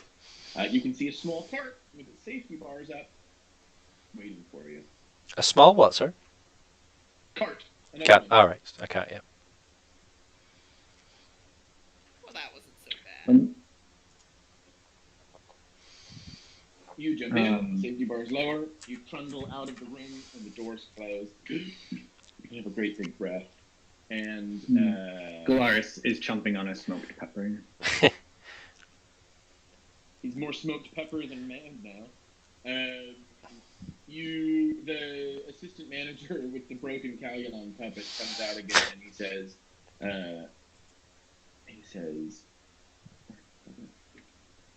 "Well done. Thanks for hurrying along. Here's your prize for being so speedy. And he hands Hollis some paprika. I'm gonna attack him and knock him out. Okay. You attack him. Roll your attack roll. Gonna be a dirty 20. That'll hit. Roll your damage. Yay. I want those hit points. Yay! Oh hell yeah! So that's gonna be 7. 7. He goes down like a wet sack of, I don't know, rags. I don't know what the expression is. It's a pack of potatoes. Mm. Is there a limit to the amount of temporary hit points a person can get? No, because they're temporary. They only last for that encounter. So you don't get to keep them. Oh, what? They're temporary. I thought they. Okay, cool. Well, I got 6 points for this encounter. Let's do it. And then it ends. Well, shit. Honestly, Hollis is so frustrated. She's just letting off some steam. Galaris climbs in the car and asks everyone to like pool the ingredients. Do you all the like vials weekend Bernie's the employee? Man. put him in with us. What do you ask him to do? Ask everyone to put the vials together because we have to see if anyone recognizes, probably Dr. Glade, what this is amounting to become. We're getting so many ingredients, we're probably cooking something, like Hollis said. So there's like sage, salt, thyme, eye of newt, or was it mustard? Mustard powder. Mustard powder, We got 3 types of salt, didn't we? and 3 types of salt. They're just spices. They're not. Doesn't cook anything. What do you think, Dr. Right, Glade? Is there Dylan? some sort of salve?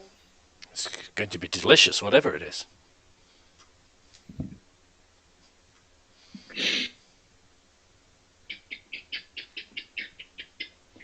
You get to the next room, and the doors open, and you're hit immediately, not with the smell of smoke, but with the pungent and herbaceous smell of basil.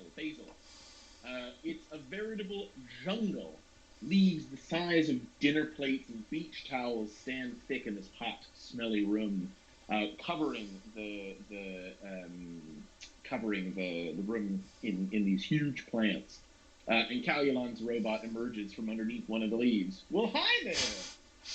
This is our basil room. Just like before, you only need to reach the other side to continue the tour, but watch out for the basilist. He retreats. So I've all you decided do that is just in Yeah. just in case I'm gonna continue holding my breath. You can, yeah, you've got the prerogative, you've got the time. Yep. So you just have to get to the other side of the room. It's this huge, hot, thick jungle. It's not like a maze or anything. It's just this big forest of plants, which has some sort of monsters in it. I'm gonna make a perception check, see what I see. It's gonna be a 17. It's a big, hot forest full of basil plants I think with big leaves. we should proceed with caution. Maybe we should do this as stealthy as possible. Should we go into stealth mode? Galaris agrees. Galaris, can he do some kind of like knowledge check about what if he's heard about a basilisk as opposed to a basilisk? With his like zoology knowledge and interest. Yeah, you don't need to make a nature check to know that this was just a bad pun, and it's going to be a basilisk. Oh. I share that with my friends that there's probably a basilisk in here. Well, I agree with Dr. Glade. Let's do this as stealthily as possible. Yeah, proceed forward quietly. Everybody make a stealth check. Don't get a 2. I got a 12. Ugh, I got a 9. Better than a 2. You got a 9. I know. I got a 7. You creep and you're pushing through the leaves, and you're doing pretty well. And then you snap one of the leaves off the tree, and you can hear a great growl and a crash behind you. And you get to choose: do you flee or do you fight? Run! I'm gonna start running. Run, you fools! Look at it. You start running, and you can hear this crashing through the brush, and you're just dodging through leaves, and you're scurrying under roots, and everybody make a dexterity check. Clever girl. Got a velociraptor scene in my head. 13. Yeah, I'm imagining the clever girl scene from Jurassic Park.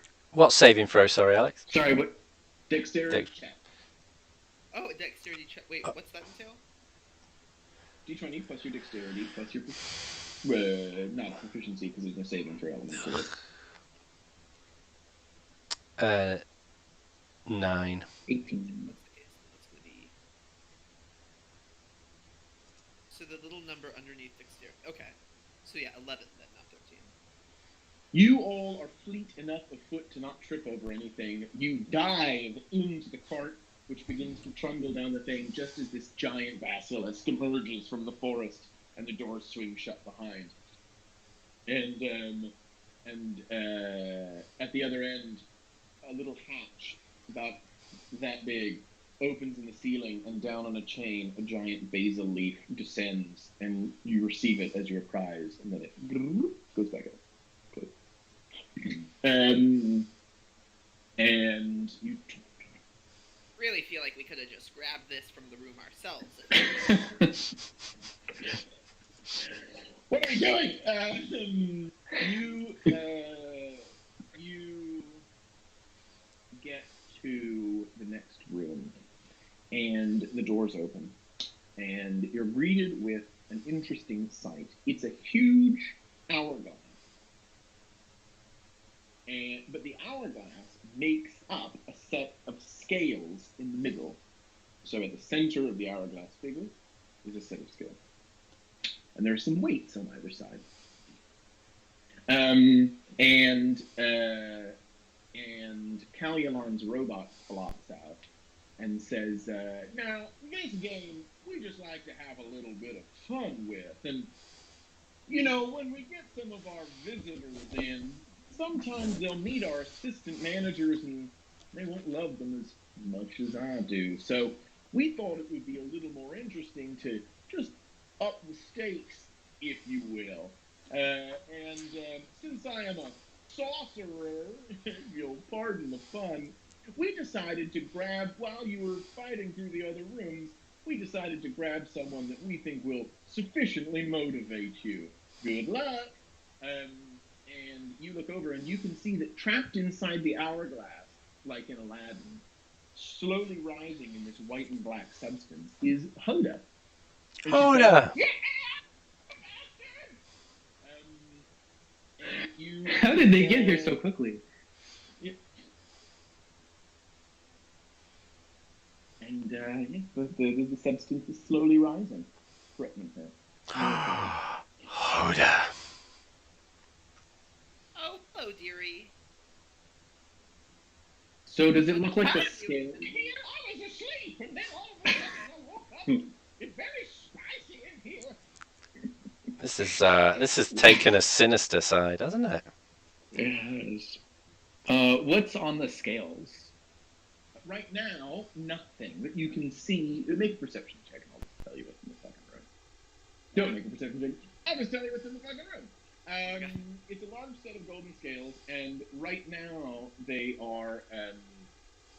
There's nothing on them, so they're balanced. And you can see that it's a very thin trickle of this substance. There is a set of weights on either side, just big, like golden weights, and the scales are balanced, except one side says white and one side says black. Sorry, they're not balanced. They're out of balance. and one says it's white and one says it's black, and the substance is falling through the hourglass. That would have been confusing if that wasn't the case. Does So the What's substance, the puzzle? Sorry, go ahead. does the substance look mostly like equally white and black, or is there like more of one color than the other? Right now, they are equally white and black, and they're coming through the unbalanced scales.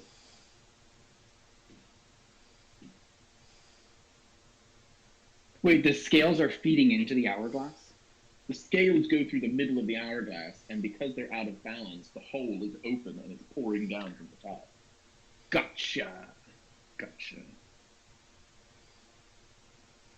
You intuit, sorry, this might not be clear. You intuit you will need to balance the scales somehow. There's nothing on them, but they're out of balance. So it's not about the equivalencies, clearly. If you can balance the scales somehow, you will shut off the flow of substance and save Hoda. I'm gonna climb on top of the scales and get on the side that's higher. Mm-hmm. And just for context, I'm over 400 pounds. It goes, and you can see as it transitions, the flow briefly stops and then continues as it goes out of balance the other way. And she goes, yeah! Can we just physically hold it level for the moment to stop it? Yeah, Galaris runs up and Yeah. hangs off the other side of it, and he's 180 pounds. It tilts back, nearly levels, and then goes slightly the other side. And so instead of a pouring, it's now a stream, a thin trickle. And she goes, "That's better, but you haven't done it yet." Dr. Glade, can you grab some weights and bring them over while I'm hanging off of it? Yeah, I'm tempted to try and smash the thing. Oh, that's actually smarter. I'm gonna attack the hourglass. You jump off. It's on the side of the hourglass, right? It's sort of like, hard to describe, but if we had the hourglass like this, it kind of comes out. But in the middle. Then yeah, So I'll you're just sort I'll of jump like off over the here. Jump off. yeah, I'll jump off the scales and like as I'm falling, just like "Caca!" Kaka, so go ahead and roll for me. Roll attack. Yeah. That's gonna be 10. Sorry, that was misleading. You attack the glass. It's not going to fight back. You hit it. Please roll I kind of damage. figured. Okay. That's gonna be 5. You put a little scratch in it. I'm gonna keep going. Okay. Scratch.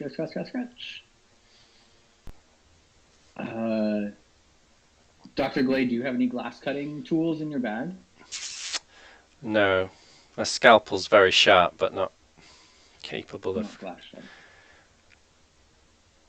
I guess. It's really well designed. I guess we just pull the scales and level it off manually for the moment to stop the flow, and then we'll figure this out. So Dr. Glade will just stand there holding the scales level.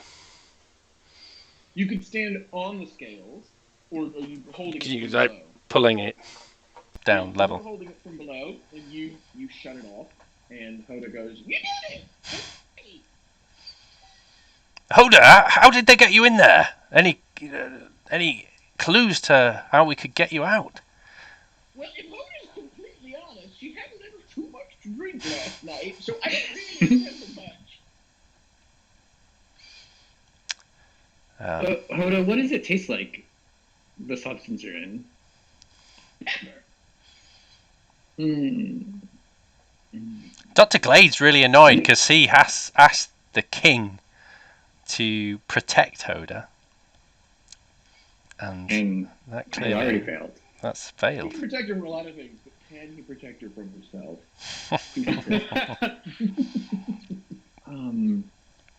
What did the scale say again? White and black? White and black. And the weights were gold? Weights are not made of gold, they're like brass. I see you trying to pocket one. um, Am I making any progress on the glass whatsoever? You know when you drop your glasses on the ground and you just get the little scratch, and it's just like that. Yeah. You're going. You'll get there. Hoda might be dead. I'll So is it like the scales are like small enough that Dr. Glade can hold us on his own if I'm not hanging on to the other side? Yeah, Like, they're he can- big. They're big, but he can hold it. He's holding it down. Okay. So if Hoda is 400 pounds and I'm almost 200 pounds, it must be close to needing 200 pounds on. It was the other way. Hoda's So side. it was down when Hollis was on it, and then when you stood on it, it wasn't level because you're 180. It went, and then you were on the bottom, Oh, okay. so you were too heavy. Dr. Glade, you took physics in Royal Medical School. Oh my god. How does this work? I'm trying to think what kind of weights we would need to balance it out. So we got Hoda. Not Hoda, we got Hollis. Because the weights were like this, right? Skills. Yeah, that's correct. So Hollis. So And then they were Hollis got up right? here. They were uneven. Hollis stood on the. What side did you stand on, Hollis? White or black? I can't remember. The higher side, whichever that was. We'll call it white. Hollis stood on the white side, and it went down because there was nothing on the other side. Then you jumped up on the black side, and it went the other direction. But slowly. Yeah. So It almost balanced. Oh, lost him. No, he's there. Alex, say that again. You cut out for a Sorry. second. Yeah, because you called me on Discord audio. Oh, I was doing that hours ago. The Hollis was low. You jumped on. It didn't go tunk. You weren't super too heavy. It was like and then you were like 2/3 of the way too heavy.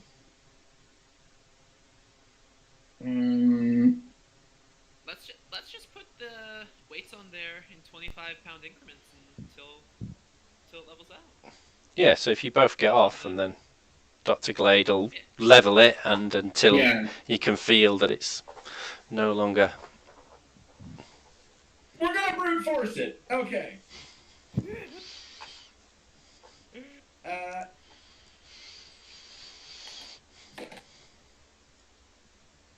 You begin to do this, and it takes some time that I'm going to skip over because there's more interesting things to do. And you realize that eventually it gets to the white side 300 pounds and the black side 100 pounds. And it levels out. You step away from it. And Callialon flops out of the ceiling and says, 3-1, that's the magic ratio for our delicious spice mix. And the trapdoor opens up in the bottom of the hourglass, and Hoda goes, "See you later!" And she is saved. I will DM Fiat. She is rescued. Dearie, you tell the king to protect that woman. I did. There will be words. You have to have a stern word with her, or him. The hourglass trapdoor closes, and Callialon's animatronic flops out again and goes, "Here you go!" and throws 2 vials at you to catch. One says white pepper, and one says black pepper. Only 2 more, and then we get to meet face to face. It's on the cart. You get Jump on the cart. trundle through to the next room, and it's all like misty and smoky. And in the center of the room, it's not very big, but in the center of the room, there's this big table with this gorgeous purple tablecloth and like mystical candles everywhere. And then this little this little goblin lady trundles out in a robe that's clearly designed for a human. It's way too big for her, but she's like dragging it along. And she jumps up on the table, and she's got this big crystal ball in front of her, and she says, "Come, approach."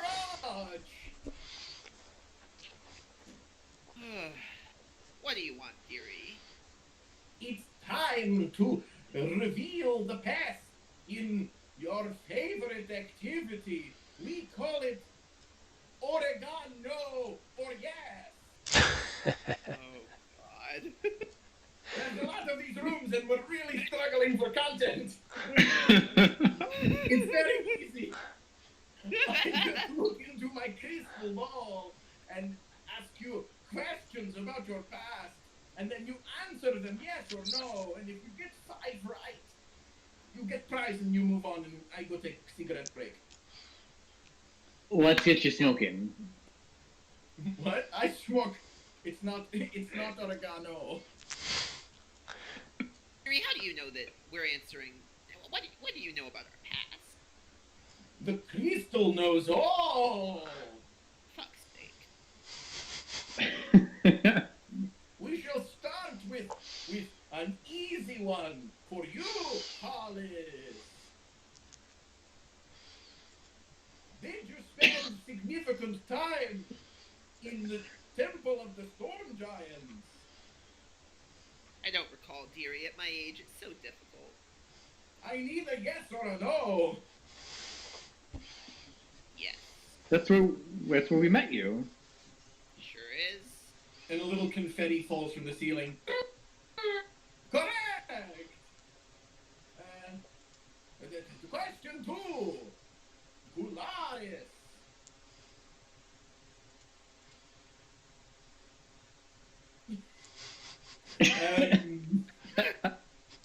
I keep wanting to ask questions that aren't yes or no questions.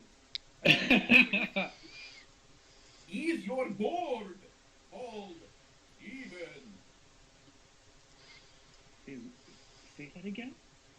Is your board called even? No, oregano. My God. Oregano! No!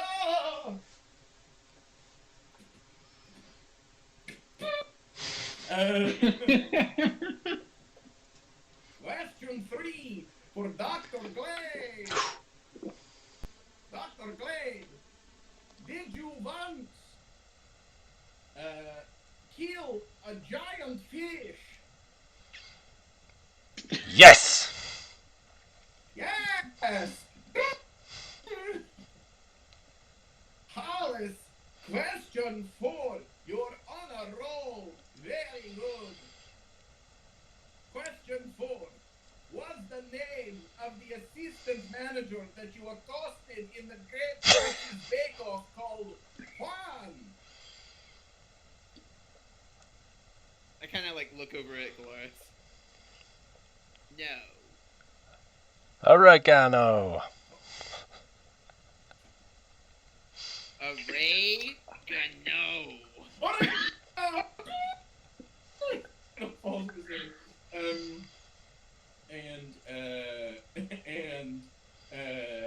Finally, question 5. This is all play.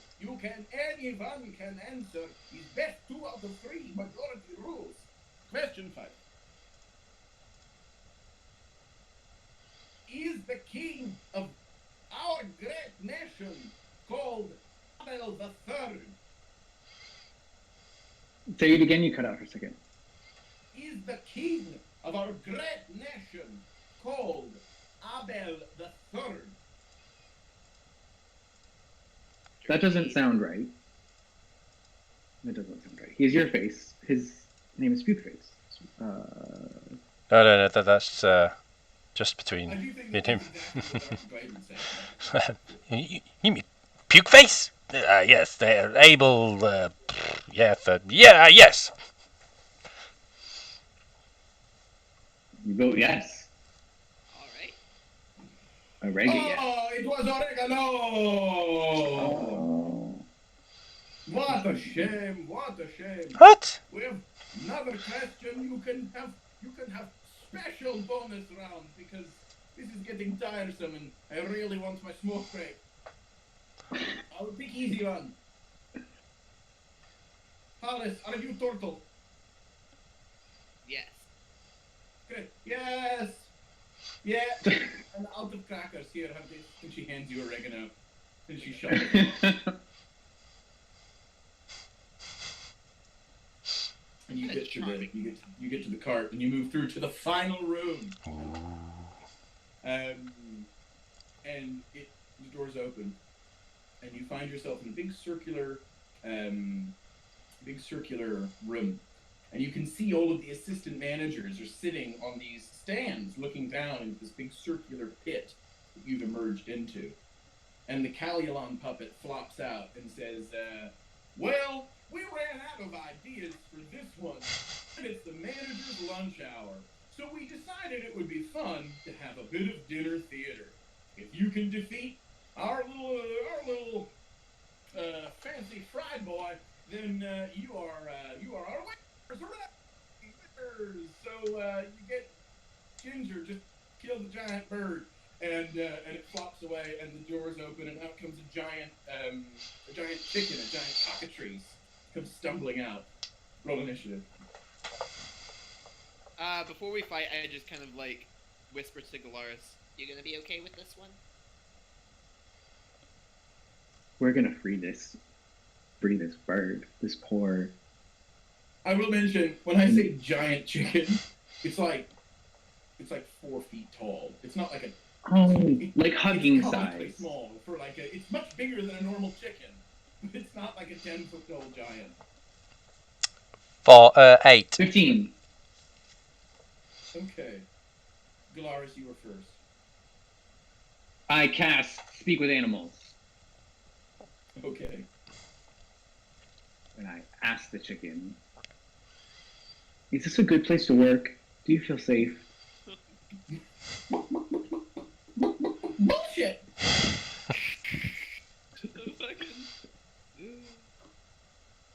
Can you help us get out of here? I don't want to kill you, but I have to save my friend. And I point to the turtle. And the chicken goes, I just got here a couple days ago. Why is the chicken Hoda? I don't know much about my way around, but I don't want him to kill me either. Okay, so, and I'm just like clucking the oats. You don't understand what I'm saying. You're gonna face off. We're gonna do a few blows, and then you're gonna play dead, and then just play dead, and then I'll get you out of here. Okay? Okay, sounds good. You're actually first. You're talking. Oh no, you can't speak to animals. So Hollis is next. What does Speak with Animals, like, what am I witnessing between the two of them? You watch them both go. I'm just clucking. Let me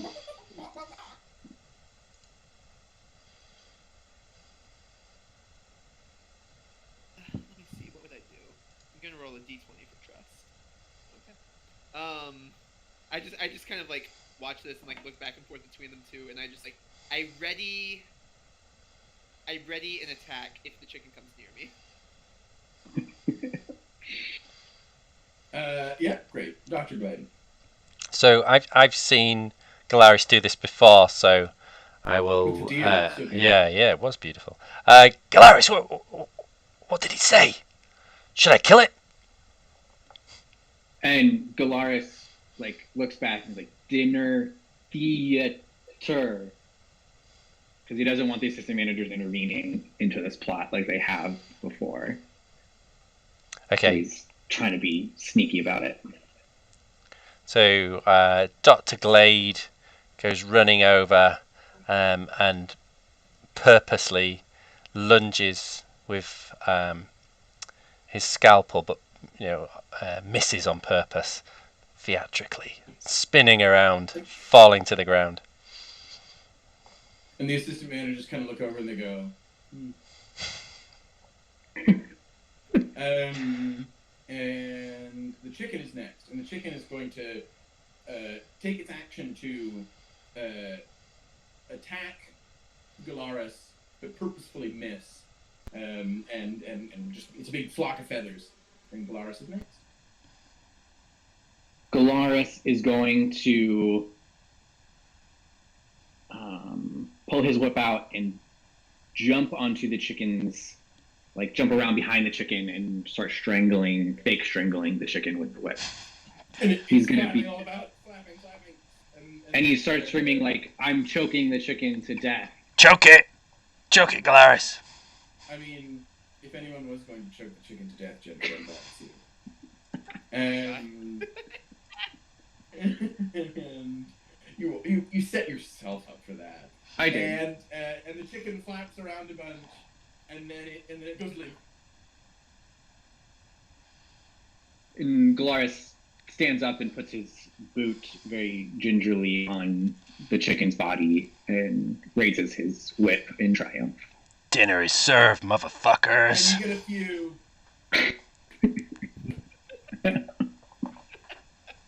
Woohoo. One of these, it's kind of a pause for a second. No one's really sure what's supposed to happen, and someone goes, "Oh yeah," and they throw you the vial, and you get the vial. And it's ginger, and you're like, "Okay."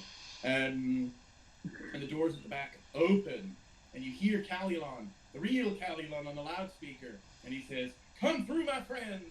Step forth, and let us meet in my office. I cannot wait to meet you." Colonel Sanders, motherfucker. Galaris picks up the chicken and like fireman carries it, or I guess it's like dog size. Carries it like a little dog. You just put it on your arm. It's not that big. Mhm. Yeah. And carries it with him. You walk down the hallway into a sumptuous office, and standing behind the desk is the man you've seen in a pressed white suit with a white top hat and a white cane, or a black cane. And he says, "Welcome, visitors. You're the first people to make it here in a long while. I am so pleased to have you. Did you bring all of your prizes?" Yes, and I guess Dr. Glade starts getting them out. Unload them all. Yeah. And he's got all of these. He says, My. Yeah, and you fought the chicken. You defeated the mashed potatoes and the gravy. You collected all 11 herbs and spices here at Calilon Flavor Corporation, here at KFC. We really pride ourselves on having our secret recipe. It is something special. But the 12th ingredient, the most important of all, is love. Love that we siphon directly out of all of our employees when they become our assistant managers. And it really is something to behold. Now, I understand that you are in need of the antidote of the concentrated flavor form N-6. Is that right? Yeah.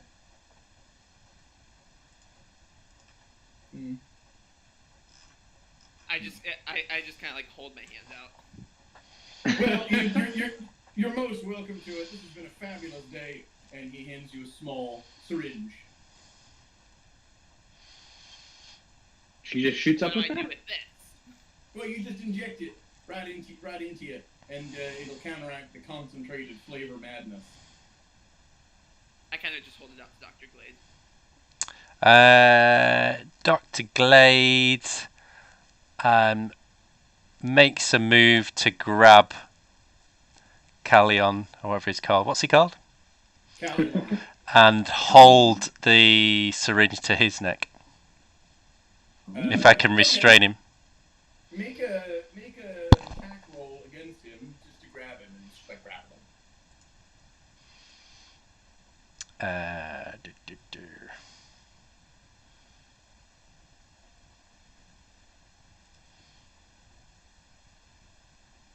Oh God! I rolled a 4, so I guess would add my strength. And your proficiencies if you have proficiency with unarmed attacks. I'm -1. I think for a grapple I can use acrobatics though, can't I? Sorry. Let's say yes.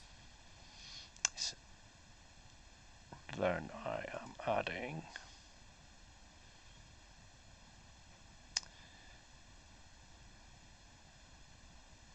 11 in total.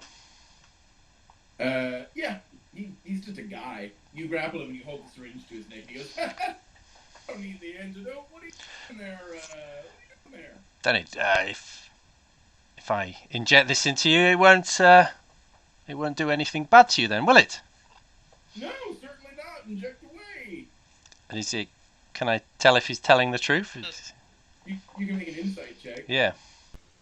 I just made an insight check and I got 13. 13. Dr. Blade can do one too. Let's see if he gets any better. 10. 13. He's sweating. Oh. So sure that that's true, dear. No, of course it is. Why would I lie to you with a syringe pushed up against my neck? So I stick. I don't plunge it, but I stick the needle into him so he feels it. Does that change his mind? You pricked me. I just want to check that this is the correct antidote. I'm a man of science. I like to test these things. Yes. And we want to make sure you're not a robot. No, the robot was just a marketing tool.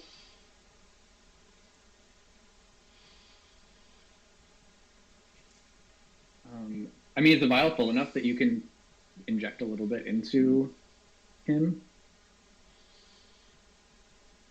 It's pretty full, but the problem is, well, your problem would be, you don't know how much is needed. Okay, I would like to do a sleight of hand and swap it with a syringe from my own medical pack. Mm-hmm. And just inject him with nothing. Yeah. See how he reacts. And Show him the empty syringe. Pushes you off and he stumbles away and he goes,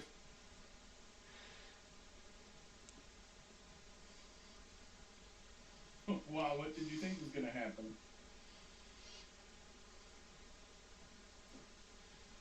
Say the first part again. You cut out for me. Oh, it's because I did a lot of things on camera. He freaks out. He slaps against his neck and he looks at himself to see if something's gonna happen, and then he tries to play it off all cool. And he crosses his legs and he kind of pretends like he didn't have a moment and goes, "Of course, it's all fine." And he was sitting at a desk before, or was he standing there? Galaris sets the fake dead chicken on the desk and starts opening the drawers. Yeah, you And open I'm the first. Go ahead, baby. I was just gonna run up and grapple, just hold him in place. Yeah. The Calaris, shit. Jedra, you open the Caluon? first drawer, and you can see a set of 5 vials and one missing at the end, and it just says assistant manager juice.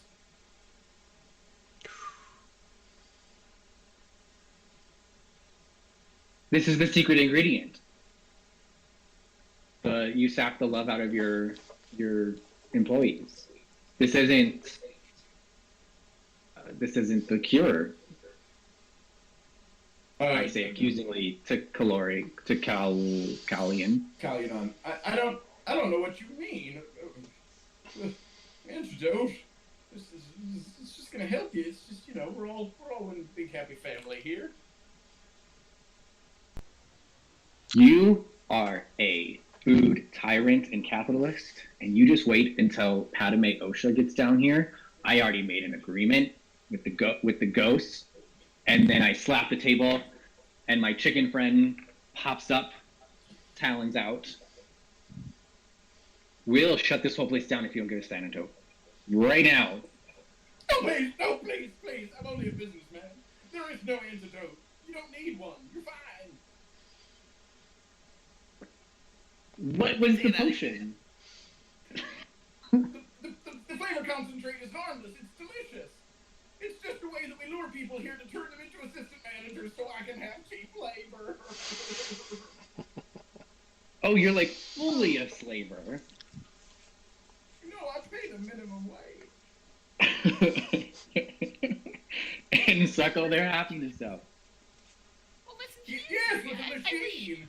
How often do you have to dose up the staff?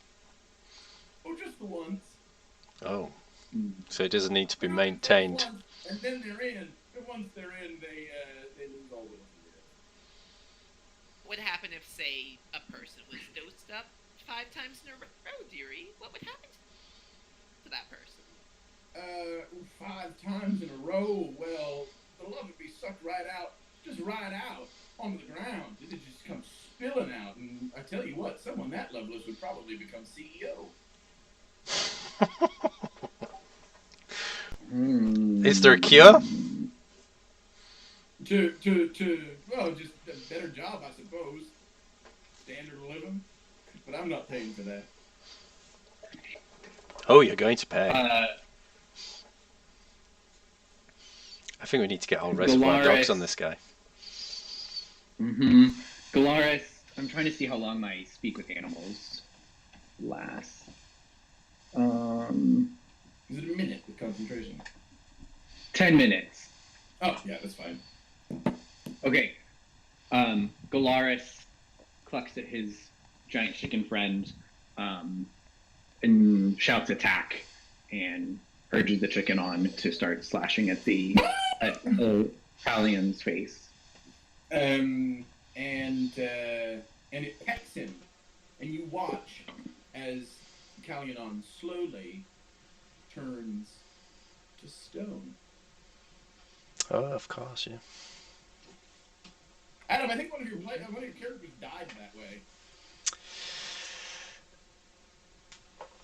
No, I think Dr. Glade did suffer with that for a while, didn't he? Yeah, for a while, yeah. So the cockatrice turns. Petrifying peck. Oh. Not instantly, but we sped it up for the purposes of our show. Yeah. So he's now just like a stone statue. Are any assistant managers around? What do you suppose we do with this? No, but you can see a little buzzer on the desk.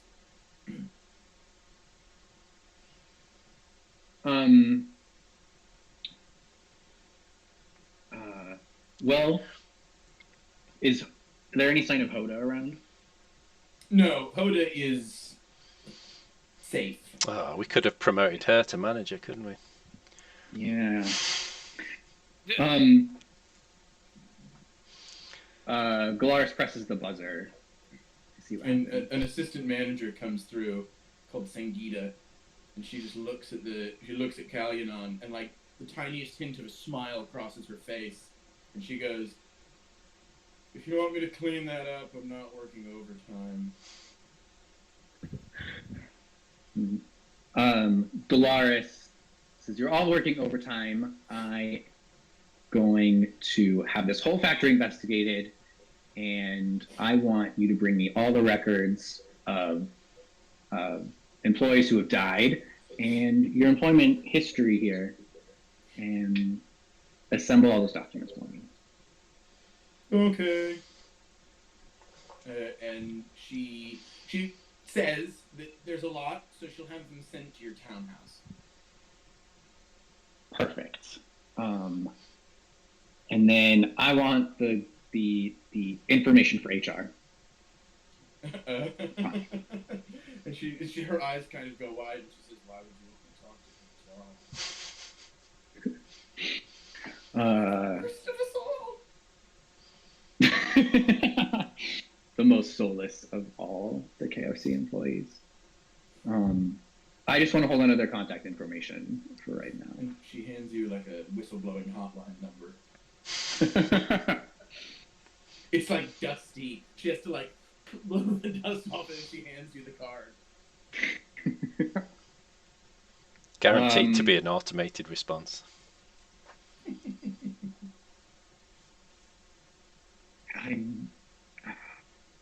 Is there any food laying around? Like any buckets of chicken? Yeah, there's like a bucket of fried chicken on the desk. I feel like we need to encourage them to become a cooperative and just all the staff own it together. What does Galaris do with the fried chicken? He starts eating it. Oh, great. Yeah. out of In frustration. front of the giant chicken. Fine. Yeah. Gotta flex on him, right? Yeah. And Sangita says, the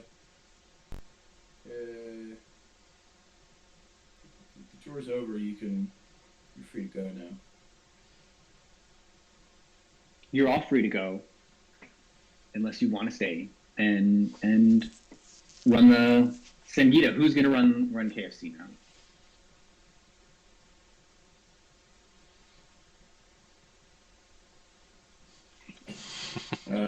Above her pay grade.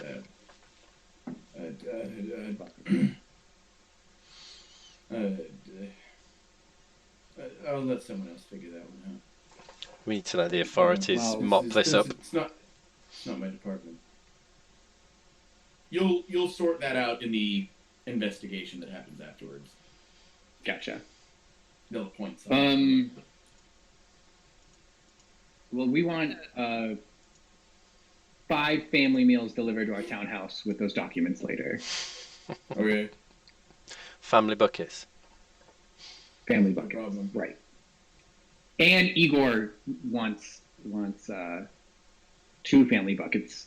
I'm sure you don't want to leave Igor Don't out forget Igor. at your office. Actually, all of Dr. Glade's Memorial Hospital Yeah, is going to get a buffet. I want catered KFC to all of them. especially children wards. No problem. Mashed potatoes and gravy. Not the monstrous kind. Not so lively. Yes. Okay. Corn, biscuits. Yeah, sure, no problem. all of it. We'll Also, get these right little on it. labels you've been putting on the flavor, those are discontinued now. You're not printing them. Okay. I like how we've asserted, like bored by might, we've just come in to take over the country. We own the Hostile company. Takeover 101, right? Mm. Yeah. Okay. Can I go on my smoke break now? Everyone gets the rest of the day off after you finish those orders. Yay. She trundles off. The door swings open at the back of the office and daylight shines through. I'm gonna smash the rest of the assistant manager files. and Yeah. switches. Juice spilt on the ground. It like bubbles and fizzes and evaporates. Smells like grape flavor. And you walk out into the sunshine. You've solved my corporate malfeasance puzzle. That was You know fun. what, boys? I've got to say, I've not known a lot of people in my life who would spend the entire day trying to save me. So, thank you both very much. Rather enjoyed that. The new chicken friend comes and rubs against your shell. You have a guard dog, really. Yeah. Mm-hmm. Just be careful feeding it. Call it frequently? That was fun. That Well made. could be a paranoia module. That would really work. That would really work. Cool. Run a company on the side. We're just going to be loaded. We're going to be the most. You're delicious really killing it. Yeah. Gamble it all away. But I need this company to get out of my bad debts, man. Was it the Cool. I'm going to play with you guys again after the. yeah? Was it the bad guy from Breaking Bad that ran the chicken shop? He had a chicken shop. It was the bad guy, Pollos Hermanos. Mm. What was the name? KFC Colonic Flavor Company? Calulon Flavor Corporation. Colonic. Colonic Flavor. Very bubble. Good shit, good shit. That was good fun, Alex. Alright. That was a lot of fun. I liked it a lot. That was fun. We'll resume our normal programming next week.